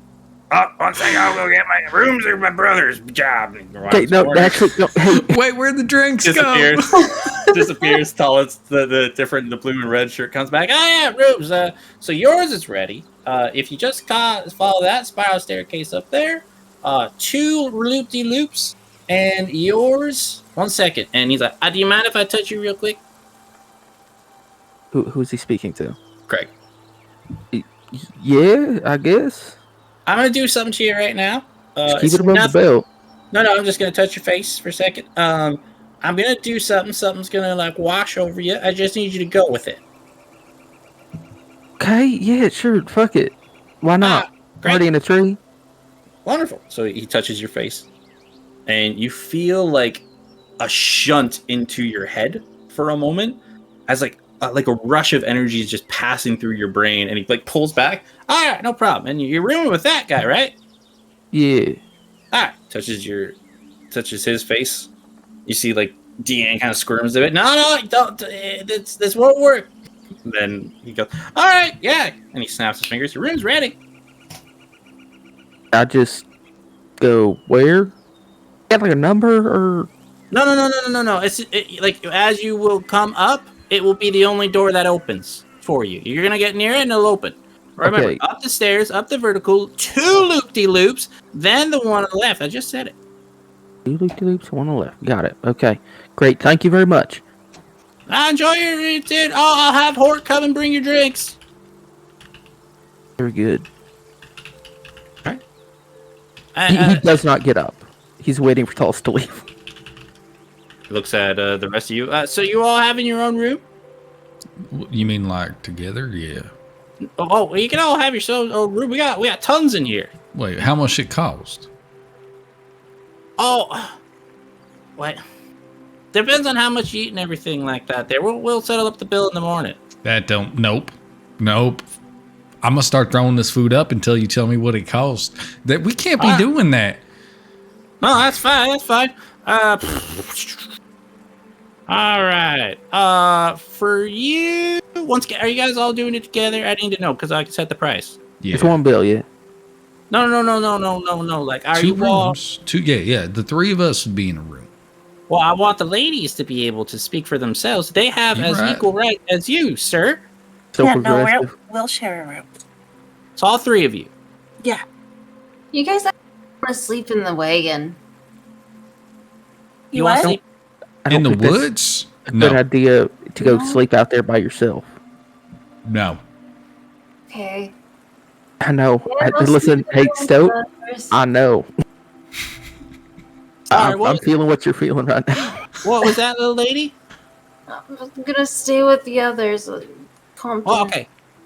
All right, real quick. I'm just gonna have to touch you all in a very consensual way, of course, if you allow it. And I'm gonna do something, and I just kind of need you to go with it. Stoke puts out their hands so they don't have to touch anything else. No, I need to touch your face. It's not bad. It's a little weird, but it's not bad. You guys sure you don't want to leave outside? Listen, I'm still questioning it myself, but it is better to just go with it. Okay. She leans in for him. Yeah, one at a time. He does it. You all feel that same like rush through you, and like as like your brain kind of gets all muddled for a moment, and then the energy flows through you, and then he pulls back. Does it teach you whatever you? All right, so 2 rooms on there. It's not too bad. I can easily do these types of rooms, no problem. All right, so, and then he does it to Trevor. That's what I was gonna say. Yeah, if Trevor allows it, he does it to Trevor. Yeah. I specifically kept that in mind. All right. So for you, I need the first book you read. Looks at Compton.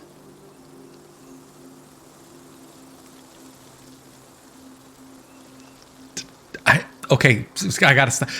In my mind, fucking Trevor doesn't read. He thinks that's nerd shit. Like, he doesn't fucking do that. His magic's inside. What do I do? What's the answer, Graham? You answer whatever you want. If he doesn't think he cares, then he doesn't care. Oh shit. First book I read. The King Without a Conscience. No, that's not it. But that's you. Like, can I just have the first book you read? That'd be your paper. Just tell him. Oh fuck. First book I read. Oh shit. All right. First book you read too hard. That's fine. I don't need the name of it. I just need you to agree. So if not the first book you read, first boat ride.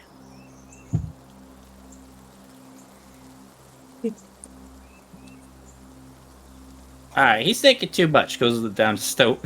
He's like, for you, I would like your first kill.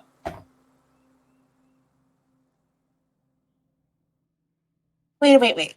What do you mean you would like them? Like, you just want to know? Or are you taking our, like, memories of them? Oh, and he, like, points at, like, all of these little things just scattered around. And all the little knickknacks and doodads that you guys are starting to see kind of shift and move. Oh, no, your memories. Right there. Like, that one there was the guy who, that one there was his first ever gold piece. Great memory. Loved it. That one over there, first girl he asked out that rejected him. Real sad. Hort's a weirdo. He likes sad memories. He just keeps going down the list. I don't know about this, you guys. Why? I think, so if you want to sleep in the wagon, I'll sleep with you. I wouldn't do that. Real dangerous out there at night. Wait, what Your about the white horses horses? are going to be out there. Just Here's a the- second there, Yeah. Mr. Tallis. Do we all have to pay individually? Yeah. I'm not asking for big ones because you're all sharing.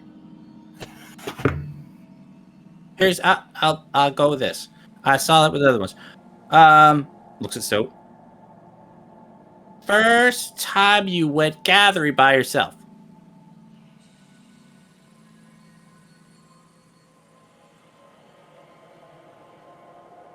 Don't remember, guys.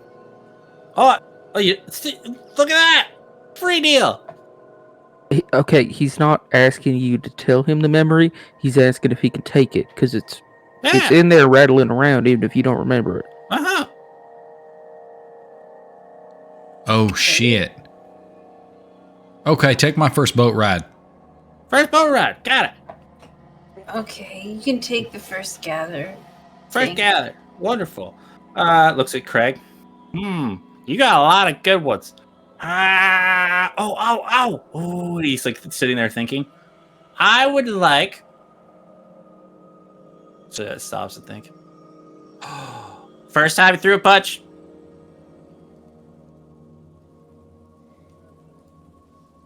Oh yeah, no, that wasn't a good one. You can have that one.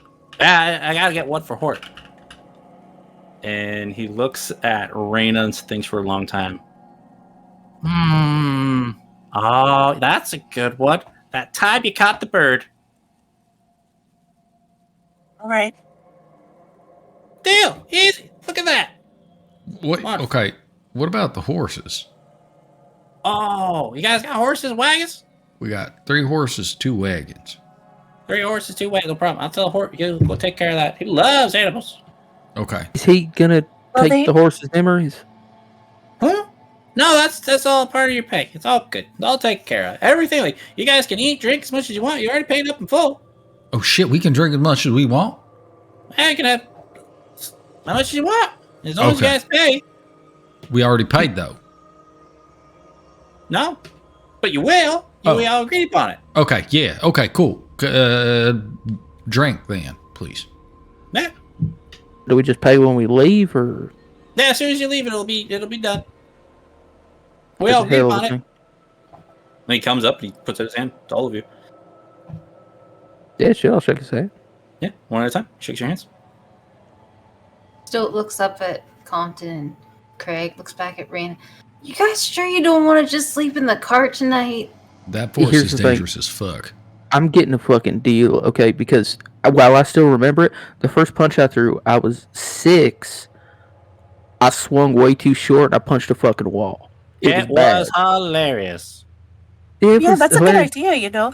We should all share what the memory we're going to lose with each other, and then the rest of us will remember it for each That other. Not wasn't gonna- why I said that. not I gonna said lie that to you, because it was a shitty memory. Yeah, no, I don't want to do that. That sounds. Y'all don't want to hear about my shit. I want. No, it's fine.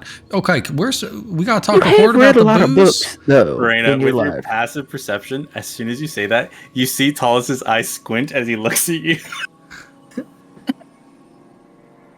This is because we're giving our memories to someone else so we can get them back again.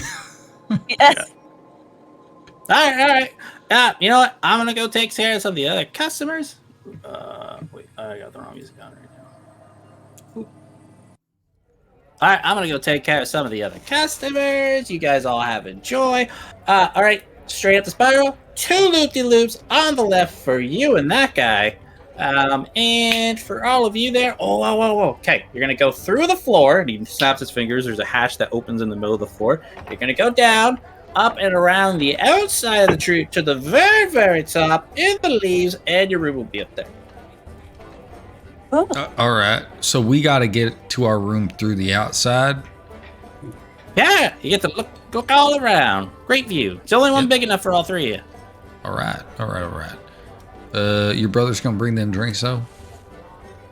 I will go get Hort. I apologize. Room take care. Bye. And he walks Bye. away. What a This deal. place is fucking weird. We didn't have to pay no money. I got rid of. Yeah, no, this is great.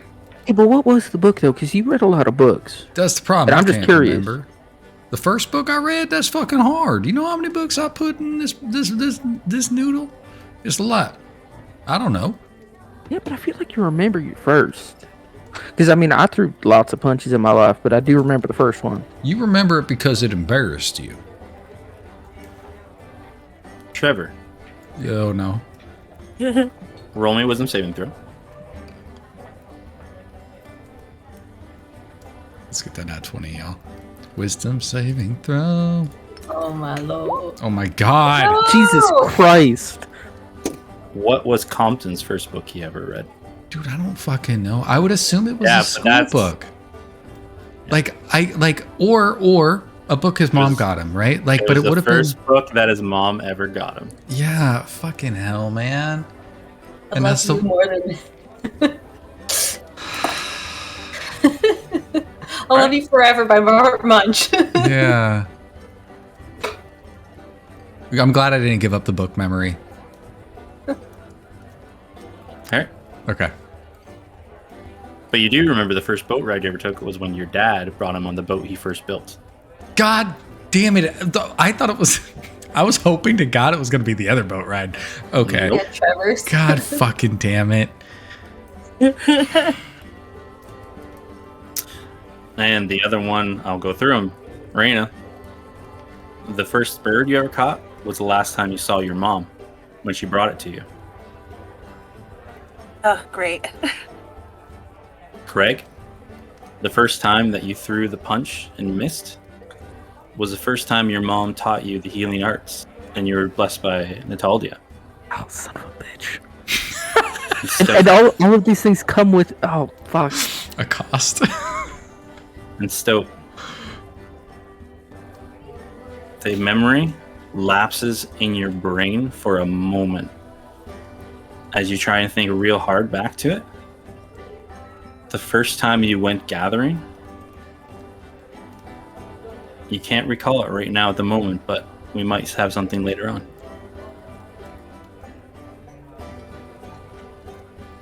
Consequences, The y'all. bastard of a deal. You get fucked up.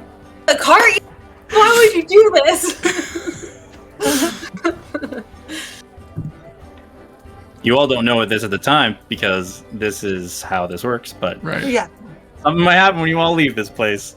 Oh, Oh, man, no. that might be really bad for me, actually. Alright. Oh no. Yeah, so Hort walks back. Everybody, hey, here, on there. This one here, oh, love it. You know the nut joke? Fatterstein, loved it. Brewed this up for you right away. He just brings out all these flagons of alcohol. Great. So wait, what's happening with Deanne? Is he sitting there untied, No, you guys, Nope. you made a deal with Tullus that you guys would leave him shackled. Okay, cool. Craig has, like, over the course of eating the meal, Craig has sat him next to him and is hand feeding him while staring at his mouth.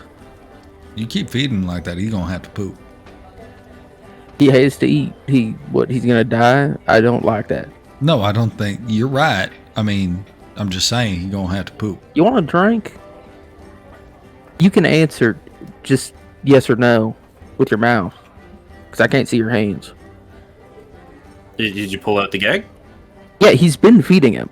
Oh yeah, and then you'd be like, I'd love one if you're giving it, I'll take it. Yeah, I mean, fuck it. We're about to go to sleep. Happily Feeds him a takes it. drink.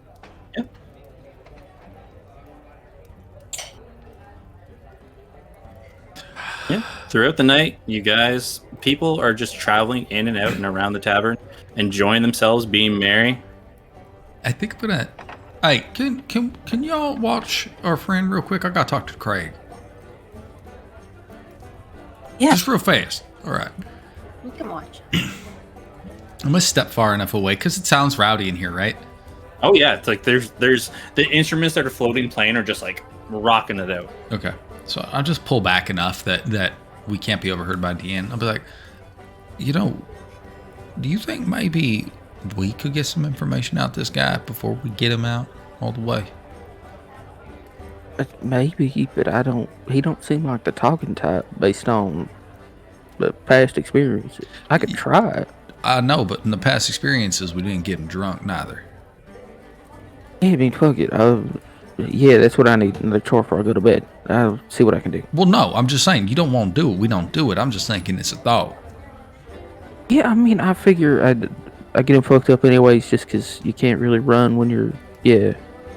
Except we don't want him getting so fucked up he throws up in that gag and kills himself. There's got to be a line. That's another day's problem. Yeah.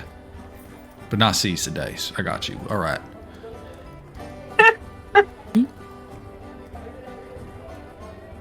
This place don't feel good. Right? No, this That ain't absolutely just fucking me. sucks. Like, okay, here's the thing. All this great. Everything else about it, we gotta stop talking to these folks because they're gonna take our everything. We need to go. I mean, what they are taking ain't much, really. Yeah. I mean, I got a lot of memories, and between you and me, not a lot of them's worth keeping. You and me both. However, I don't want to fuck with this. We just need to be done with it. I'm not going to pretend I don't want to get myself drunk silly tonight because it sounds like a good idea.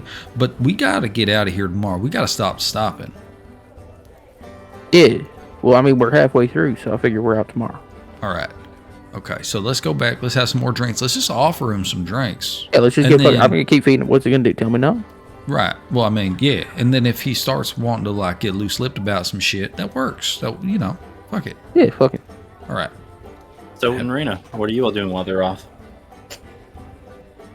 Raina will have gotten into her drink and is just I'll just pick at the food and watch. Seize the day. Yeah. He sits there and like he feels around for the food, and he'll just grab it and keep putting it in his mouth. And then like when he feels the place empty, he like slides it away, grabs for his mug as best he can, and then just keeps drinking. If you guys don't interact with him, he's not going to interact with you. Yeah. Well, I'll make it easier for him to get the food. Like I'll just kind of scoot the plate over or the flagon. And as you do it, he looks at you. He kind of looks. He just stops. He's like, "Thank you." Of course. would start to interact with him after a while. Just she'd pull up his scimitar and be like, "Does this one have a name?" Nah, I don't really name my weapon except for the dagger. Still got my dagger? Yeah. Does that one have a name? Yeah. That one's throat slittered. It's kind of boring. Well, it doesn't have to be boring, it just has to be effective. Boas. Yeah. Who, if you don't mind, who is the one who has my weapons right now? I hear the voice, I don't know the name. Dope. Well, sounds like you are enjoying my weapons currently, and pleasure to make your acquaintance, Stoke. We've met before. Oh, Remember I know. when you were trying to kill us, and we killed all your friends, and Yeah. then our friend bit you. Remember? You see, like, he moves his hand, like, where, like, the scarring is also there, the discoloration of the skin. Right? Oh, I remember quite well that incident. Quite haunts my dreams, in fact. Yeah. And then you tried to escape, but we caught you, and now you're a prisoner. Crazy. How time flies. Oh, it's adventure. We're on an adventure, aren't we? Well, we sure are. I don't know about you anymore. If you don't mind me asking, how long do you think it's going to be until we reach our destination? Oh, probably about like 7 months left of your torture, I'd say. 7 months? 7 months to get there? Yep. Kind of like stops and thinks.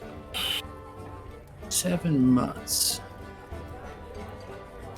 If we go around and about by the nowhere should take 7 months to get to. Weird. All right. We might have a couple more stops along the way. It's been interesting, that's for sure. Well, hey, Stoke. Yeah. So are you like trained with daggers? You could say that. Oh, awesome. And he like holds up the shackles that are next to his feet.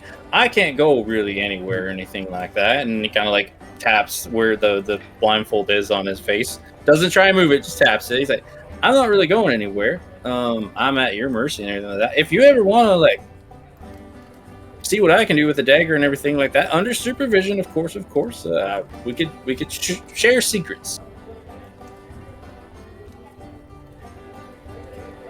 We're not giving you a dagger. But I'm not if asking you. it's Give me supervision, one. Reina, don't you think Yeah. you could? I'm curious.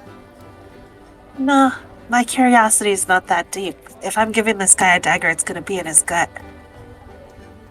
Everybody's so violent here on there. I think honestly, out of everybody here, your friend Craig, was it the one who bit me? Well, he's probably the most violent.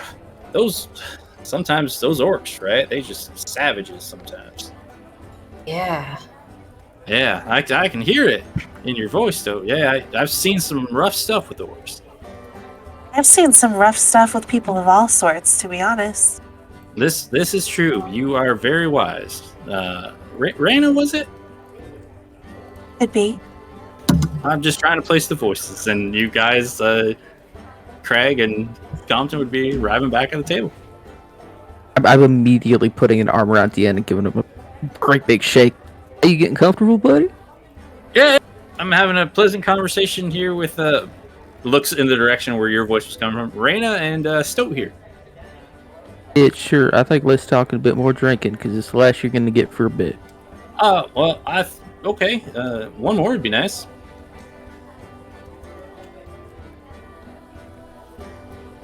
Yeah, but sure. We could sort that out for you. Yep. I think, like, at this point, Comp Force, if we see homie, I'm waving him down. I'm trying to keep drinks coming to this table for me. I don't know who's trying to keep up. We paid up. It's food. It's drink. So I'm drinking. Yeah. I'm drinking. Every once in a while, you'll see the one blue shirt, red shirt comes up. oh, and then he sees you want Hort. He turns around, walks away, walks around the corner. Then white shirt, blue shirt comes around, and Hort drops you off more drinks, some food. It's just Keeps meat, going though. about through the night. This is an all meat meal. Yeah, all meat, just nothing but meat. 100% Just meat. different colorations, variations, different ways it's cooked. Just plates and plates and plates of meat. How wild is it to think that like you gonna get that upset about your plant friends, but it's totally cool to kill these animals that just like walk and breathe? Isn't that wild? Plants breathe. I know, but that's what I'm saying. As you say that, Hort Some walks behind you. I've seen plants walk. Yeah, me too, honestly. You know, some of the nicest things I've ever met, plants. Love them. When you get this meat, you kill it yourself or you buy it from somebody? It gets dropped off near the edge of where the clearing is, and we just take it, cook it up. All right. I don't need to know any more than that. I'm just gonna drink some. I think it's better if we don't know more than that. Yeah. Is this chain yours?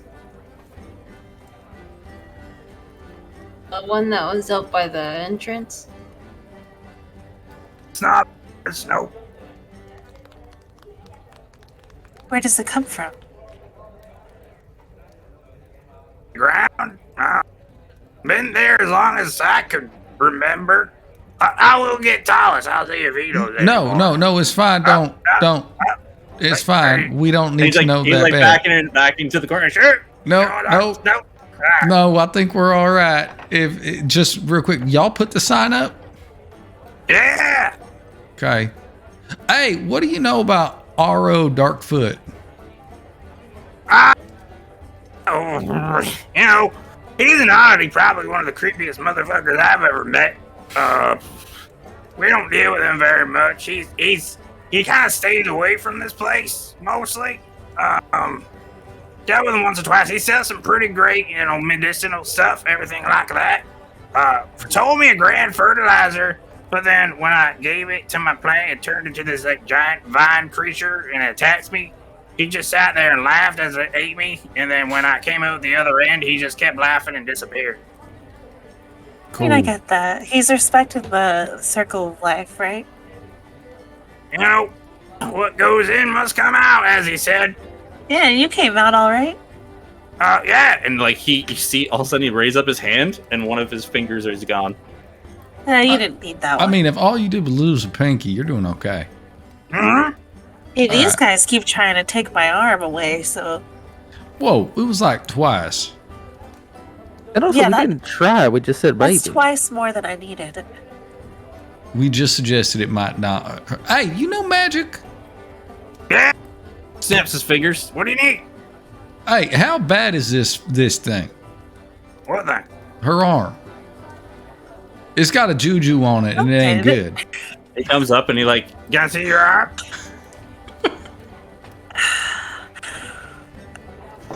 I guess. grabs your arm and like sensually rubs his hand up your arm and back down. It's a real nice tattoo. Where'd you get it?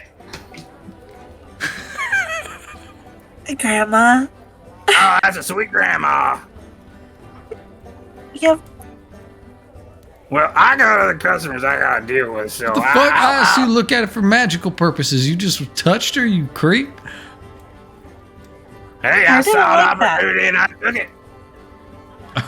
We can't get the fuck out this forest, y'all. Can't. Okay, you can go now. This is fine. I'm Wait. sorry. But what happens if we stray from the path? Oh, you know, you meet some things, good things, bad things. Oh, there's a really bad thing out there right now. Well, what is it? I don't know. I've heard of it with travelers who've been messing up the path. Have you guys been seeing some weird, like, striations to the path? Not yet. Oh, that's good. It means you haven't gotten near it.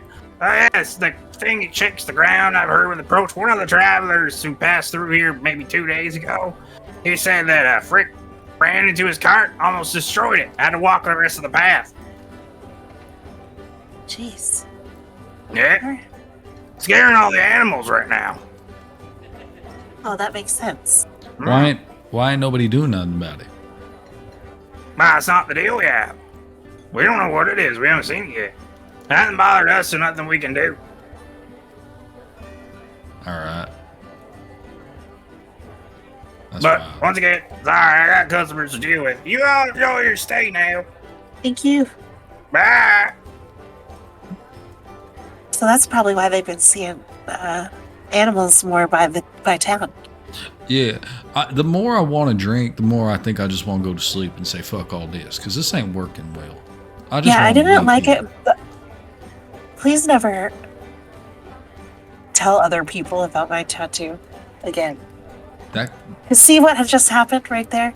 That's what happened. Look, that was an anomaly, I'm sure. That man knows magic deep. He said he know. knew magic. No, they do. Look, did you see him touch your face, say he's going to take a memory, and That then wasn't just... him. Same fucking guy, Grim. Don't you do this to me. Don't you gaslight me, you motherfucker. I'm aware, and I know what I'm saying. I know what I'm saying. Look, these I think regardless, maybe it's just for the best so we don't go airing each other's business. Yeah, absolutely. Whatever. That's fine. At this point, I'm just going to take my last drink. The plan we had before, fuck it. I got to go to bed. This is bullshit. Yeah, okay. Good night. Yeah. Craig has been drinking at an inadvisable rate. Yeah. All right, roll me a Constitution saving throw. DC 10. Oh, 10? That's fine. Ain't no thing.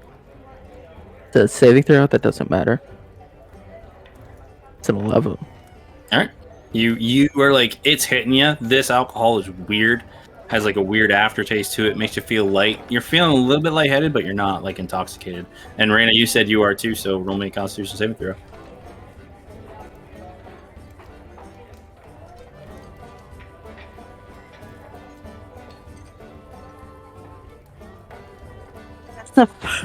That's a 4. Sick. You are sitting there kind of trying to like keep pace with Craig as he knocks him back one after another, and you feel like your face is getting flushed, very rosy red cheeks, and you can describe how Raina would act when she is quite intoxicated. Great. I think that she probably I probably started drinking more heavily after that man touched my whole arm, and I think she would just be like rather more talkative and like more likely to just like kind of touch everybody she's talking to. So she's doing a lot of that, like grabbing your shoulder and laughing loudly sort of thing. Mm-hmm. Yeah. So you see, like, a lot of the patrons are starting to head out for the night. People are going up the staircases in every odd direction.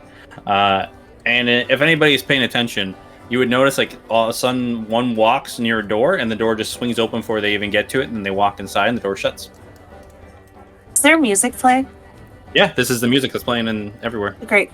All right, so then Raina's gonna try to dance with Compton. Delightful. Look, you go up to Trevor. He gonna let you do it. He was ready to leave, and then okay. Sure. I say it like, so as you're standing up, then she's gonna be like, oh, and like also stand up and just like grab you right into a twirl. Fucking send it. Trevor's on board. This is where we're at now. Okay. Yeah. No. I guess this is the later then, right? Okay. Yeah. We got the time. Are we the only folks dancing out here? So, actually, that is it. So as soon as you all start like dancing and spinning around, you notice that the empty like tables and chairs that were like kind of in your way, you see they merge back into the floor and the wood and disperse, and then like an area starts opening. And when people see you like starting to dance, like you see another little like halfling couple get up and like starting to dance, having fun and just dancing around, having a great time. And just you see the mood of the music as the instruments all of a sudden like stop, and then a new rhythm starts going, and a couple other people start to dance and have a good time as the tables and chairs start shifting and melding back and into the woodwork and opening an area for people to dance. Fuck yeah. So, like, Reina's never really danced with another person before, but so she's just like, you know, completely doing this from like the depths of her soul, I guess. Like, not like you know, following her own sort of instinct rather than performing normal people dance things. Trevor, this would be odd because you were very used to like recalling the very elegant, The rigid, regal. formal shit. Yeah. Yes. What am I supposed to do with my arms? Just hold on to me. Easy. Done. We're there. I think at this point, because he doesn't know what else to do, he's just gonna follow the lead. Like, he's just gonna get dragged around the room with her, and it's fine. And he realizes he looks like he's just being dragged around the room with her. Don't matter. Don't matter. He's here for it.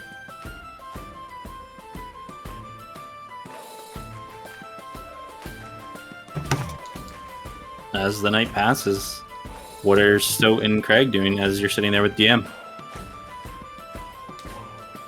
I think Craig is still drinking because he's realized, like, oh, this is fine. I can handle this. Still just keeping an eye on DN, obviously. Not re-gagging him, though. After about his third drink, he stops and he just sits there. Goes back to running his fingers back and forth, kind of almost like an invisible piano on the table.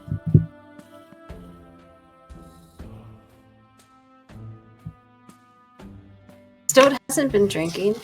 Mm-hmm. She's been kind of watching Compton. And not Compton. She's been watching Craig. Okay. And she kind of, at some point, is just going to be like, "Hey, Craig." What? She kind of whispers in a little closer. And Deanne is there too. Why did you bite him? This is gonna sound like a joke, but I'm gonna say this as seriously as I can, and I need you to know that I'm not joking. I was hungry.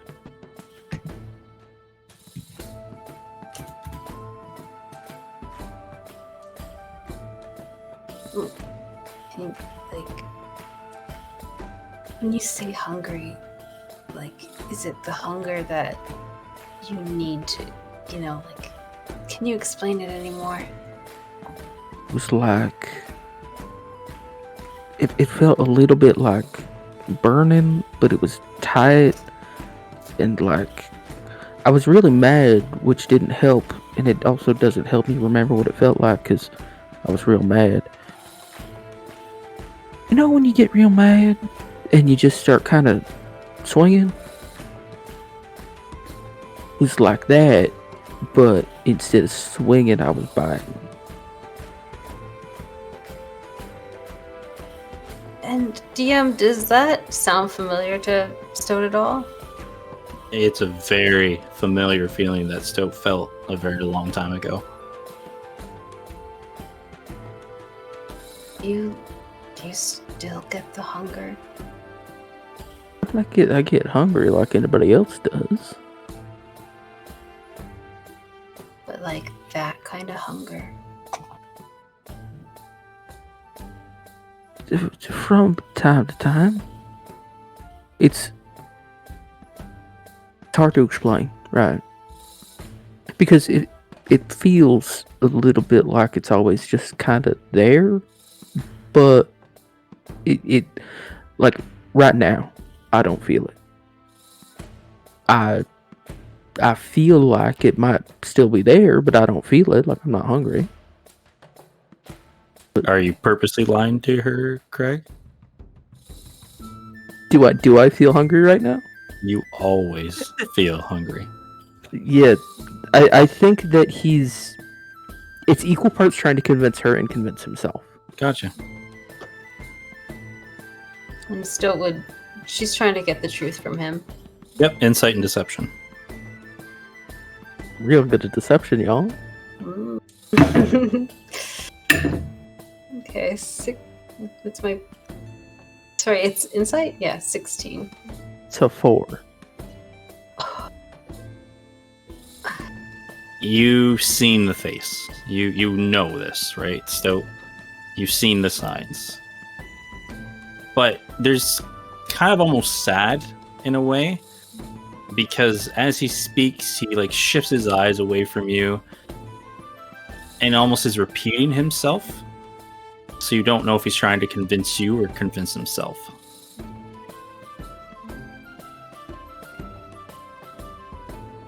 You know, Craig, I was scared of you, and a lot of me just wanted you to get away from us. But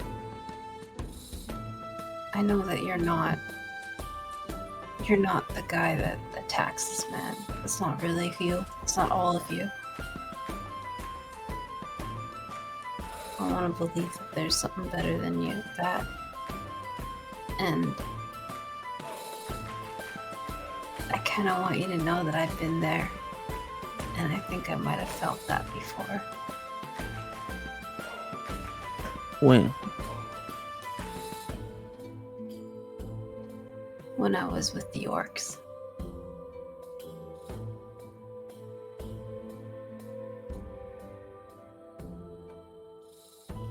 I think he just kind of sits back and just stares off into the distance for a second.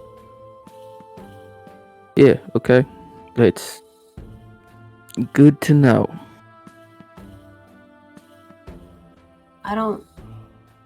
DM, you can correct me if I'm wrong, but Stoat doesn't feel hunger anymore, does she? Took you a long, long time, but you do not feel a constant hunger. It took a while, but I don't, you don't have to always feel it, unless maybe it's an orc thing. Yeah, that's mighty reassuring, Stoat. Sorry. It's fine. I appreciate you sharing that with me. I just, you did a good job fixing up Jaffe. And you kind of watch over people. I know that there's more to you than what you did to this guy. Hope you can fight it. Hope it's possible for you. You and me both.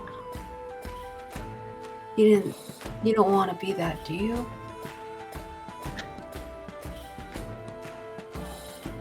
No.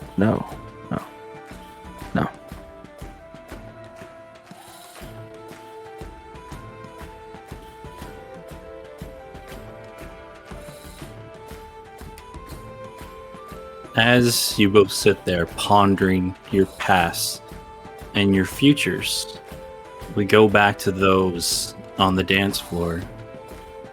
Rain, are you like trying to swing around Compton, like really get him into the dance? Yeah, I'm trying to get him excited, as excited as I am to dance, and just like, feeling myself and moving. Compton. The one side of you is rigid, not used to this, but you feel flashes, memories shooting through back and forth. I need you to make me 2 wisdom saving throws with disadvantage. Hey. As flashes of the swinging, the wildness, the joyous dancing of all of a sudden a red-haired woman pulling you onto the dance floor, swinging you around. Are you kidding? You see another one of like the joyous music going, just joyous swinging going around, and then I need you to make me an intelligence check with advantage. The answer was dance all along, y'all. Yeah. Voices. Ooh. Okay. With that, all of a sudden, you're dancing, Reyna. The rigidness trying to get him into the motion. All of a sudden, you feel it. As on the opposite side, Compton. You see the surroundings going on, the flashbacks, the memories, the joy of the first time Mickey pulled you on, the setting, the atmosphere, the feelings of joy as you see Reyna spinning you, trying to get you in. You want so hard to just be a part of this moment as you press up against the glass of the memory. And you can feel the fight back. And you push and shatter through the mirror. And what do you do as soon as you burst through? Still in mid-dance. Okay, so here's the thing. Compton's a smart guy, but he's a charismatic motherfucker. We're not going to waste a moment. So the whole time I'm watching this idiot get fucking dragged around the floor and not getting into the dance. And I'm like, you fool, you dumbass, what the fuck are you doing? And I come out, and although I know there's so much to be said, although I know that it has to be done, it does not take precedence over the moment. And so I think what happens is that feeling of dancing with Trevor and trying to get him into the moment and trying to be there with you. Oh shit, I'm sorry. And trying to get him involved and all that. All of that tension, all that resistance, all of everything, it just immediately shifts. And all of a sudden you now leading you. And it's like, you thought you were energy and no, you're not. Yeah. Like, it is like you start fucking moving, like double time around, and there's more spinning and there's dipping and there's just all kinds of crazy shit. Like, we're bumping into folks a little bit, but it's a good time, and it is now dancing. I think that Reyna stumbles for like half a beat and then just like picks it right up and is like as influential to the momentum that we have as Compton is. And every time we hit somebody or like bump into a table or something like that, it's just like another round of uncontrollable like laughter and just like a good joy, like just straight from the center of her soul. Yeah, I'm so pleased right now, y'all. Yeah. As you are all full dance swing, all of a sudden, Compton, you let Reyna go into a full swing, like across to where this dance floor is. And then you feel it.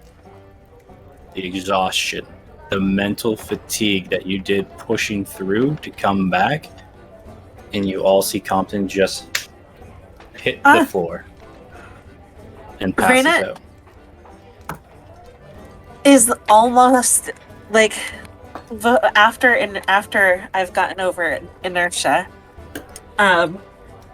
almost there, like before he hits the floor.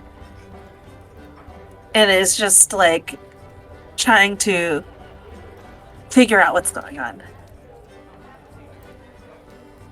But it's like that adrenaline, right? Like when we had that adrenaline going in such a positive way, and it immediately just like flips.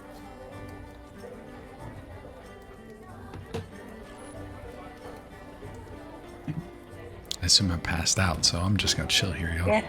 But I'm me, so fuck it. Let's go. If you approach him, you hear.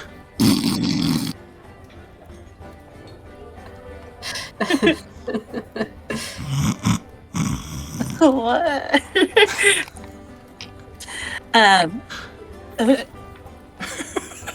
Craig. I'm gonna just call out to Craig. Craig, like having seen, I think he hears the thump, looks, but he sees Raina there, and he's like, "That's fine." But when Raina calls, he very quickly gags Deanne again and gets up and goes.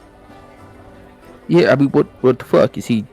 Craig, I don't know. I don't know if we were just dancing, and then now he's like, he's alive. Yeah, no, I can fucking hear him. Gosh, how do you sleep with this film? Well, here's the thing. I don't have to sleep, and it's very the even sound just puts you right into a meditative state. Well, he's gonna like kneel down, check his pulse, make sure he's not bleeding anywhere. It's like standard medical checks. Mm-hmm. I guess, like, if he's okay, will you just help me get him up to the room? I don't Down know. and up. I don't know if will it open if I'm there? I don't know, but I'll be there. I'm gonna come with you. Oh, and he'll be there. Okay. He's gonna look back to Stoat, who is still at the table, right? Stoat's sitting at the table, just like. Just keep an eye on him. I'll be back in a minute. Okay. Let's get him to bed, I guess. Yeah. And he will just scoop Compton up the same way he always fucking does. You're my knight in shining armor. Craig, you won't marry me. You see the opening in the floor as you go down through the floor, disappearing, wrapping around in the darkness, coming out the outside of the tree. The beautiful lanterns all lit full bloom as you spiral higher and higher. It almost seems like a couple of minutes as you spiral up this tree. You see just sprawling trees everywhere as you peek out the top of this canopy of trees. As you're at the very, very top, you can see for miles. See the mountain range far in the distance. And even though you guys have been traveling so long through these woods, you look down at the forest around you, and it seems small in comparison of how far you've gone. You see at the very top of the tree, a nice door appears, mix of colors. One kind of a goldish filigree with a mix of ink, another strip in it of more furs and savage type colors, and another strip at the bottom, a nice elegant blue with a coldish feature all on the door. And as Raina and Compton approach, the door opens up.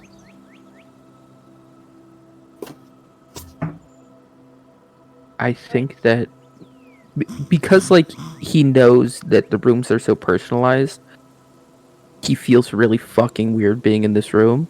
So he's going to, as quickly as possible, find a bed, dump Compton on it, and leave.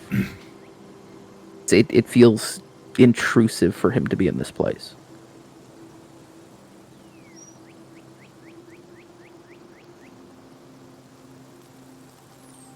So we got him dumped on the bed.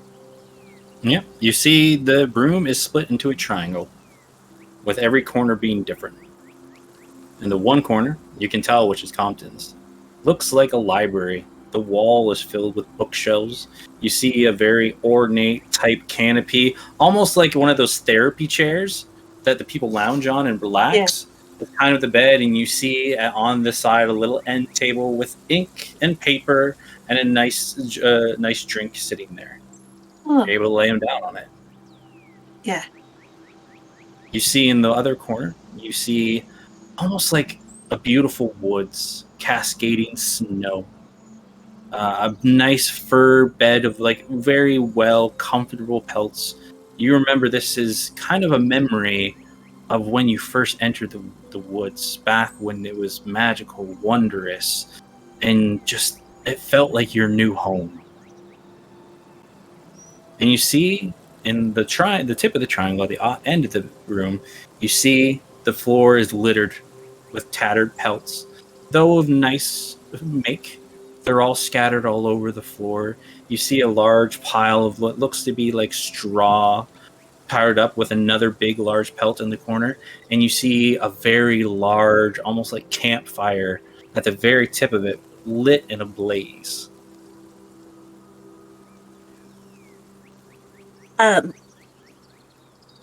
So we dumped him on that lounge thing. That's where you drop him, yeah? Okay. I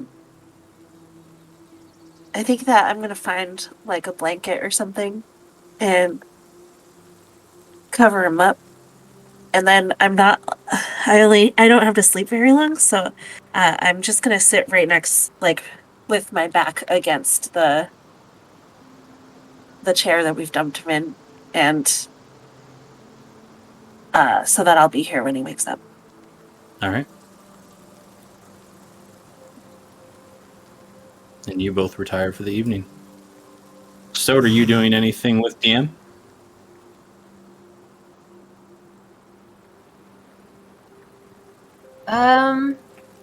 No. Stoat's just sort of sitting there quietly with him. Is he doing anything? Is he... Seems to be tapping his fingers on the table every once in a while.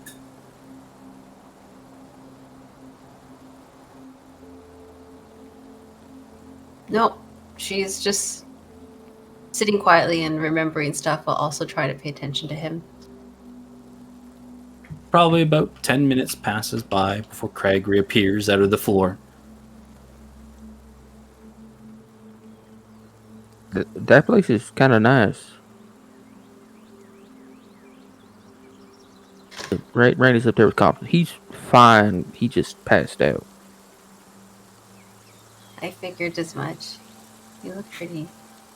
I don't know. I could hear him snoring from over here. Yeah, it's awful loud. All good. Means he'll be nice and warm and stay still. I hope so. Get to take this one? Yeah, we're gonna go turn in. It's nice talking to you. Hey, it's, I don't like, okay. Luna she said to me, do what you want. And I don't want to be scared of you all the time. So, I want to believe that you are the good guy that I know you to be. I hope that, like me, you aren't gonna be... This hunger's not gonna be all you are. I hope that too, and I hope that one day I will feel worthy of you believing in me like that. Stoat reaches up and just gives you a tap on the... She's reached really high, but she taps you on the shoulder. Yeah, you got this. And skips off to the trapdoor. Craig will just toss Deanne over his shoulder, head upstairs. So you go up the staircase. It's very weird as you look down and you are walking completely horizontal up a staircase. You loop around. The laws of gravity seem to make no sense as your feet are almost magnetically stuck to step by step. You take the left and you see a door. The top half of the door, regal, ornate, encrusted with beautiful jewels. You see at the bottom a very simple door. Nothing overly extravagant about it. And as you open it up, you see the room is split to two sides. On the one side, you see little tinkering tools, jewel crafters kits kind of ducked in the corner. You see a prayer book of the symbol of Natalia on top of it. You see your warm, cozy bed of home. And a bunch of the little knickknacks and collectibles and baubles you've gotten over your lifetime. And the little things your dads have made over time that you've almost forgotten about. But they're all kind of scattered up on the shelves as you had in your room. On the other side, you see a very simplistic room. A single bed, not very dressed up. Very simple bedding, pillow, Nothing ornate about it, but you do see in the corner, on an angle, a very small piano, nestled and tucked away. Are there any windows in this room or anything that Yep. would like, well, There's a window on both sides of your room. okay. So, I think, is there like a bench in front of the piano? Yep.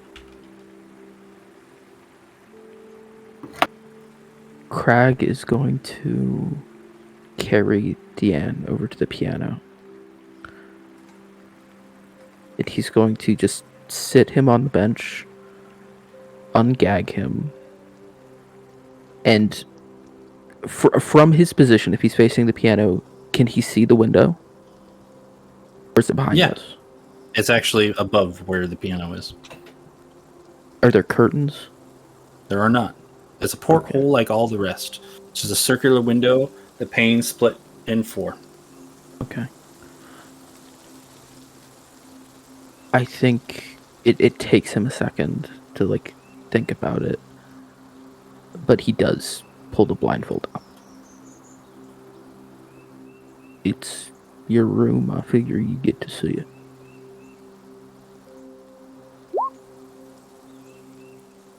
So the word, you see him stretch his fingers. You see he places his foot on the pedal, rotating back and forth. And he begins to play. Beautiful melody, not saying a word to you. As he looks out the window. Do you look out the window? Yeah.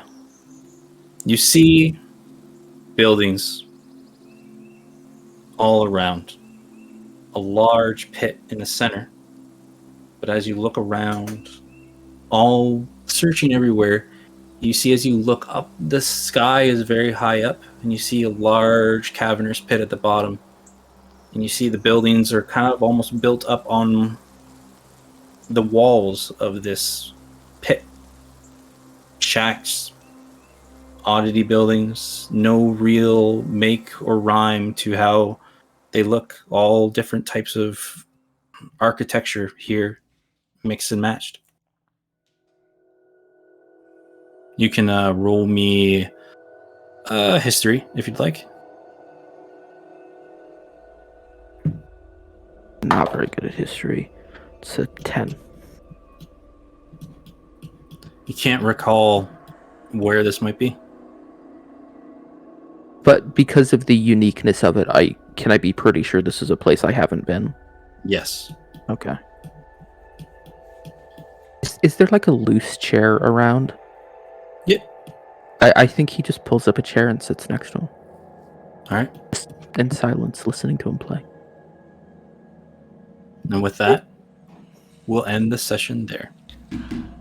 Yay!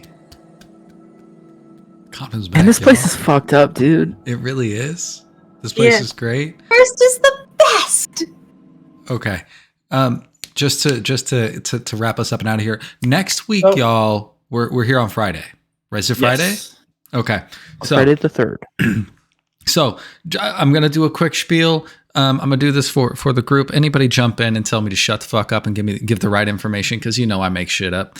Next week is Friday. Normally it's going to be Saturdays. Will there be weeks that we miss? Hell yeah, because we're adults with lives, and some of us got kids, right? Shut the fuck up, right? So this is going to be reoccurring. We'll be back with more of this. If you didn't like it, don't watch it. If you liked it, cool.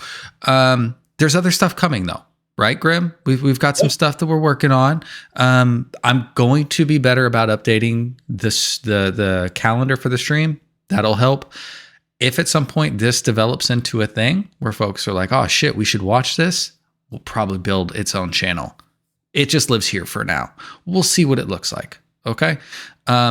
But that's it. I'm going to close this down. Everybody say goodbye to everybody. Well, before we go, I just want to say everybody who decided to join us this evening and take part in our adventure, thank you for watching. And honestly, have a great evening. We know you have lots of things you could do, but you decided to spend it with us. And I love you for it. Have a great night. Yeah. Thanks. Love y'all. Good night. Bye.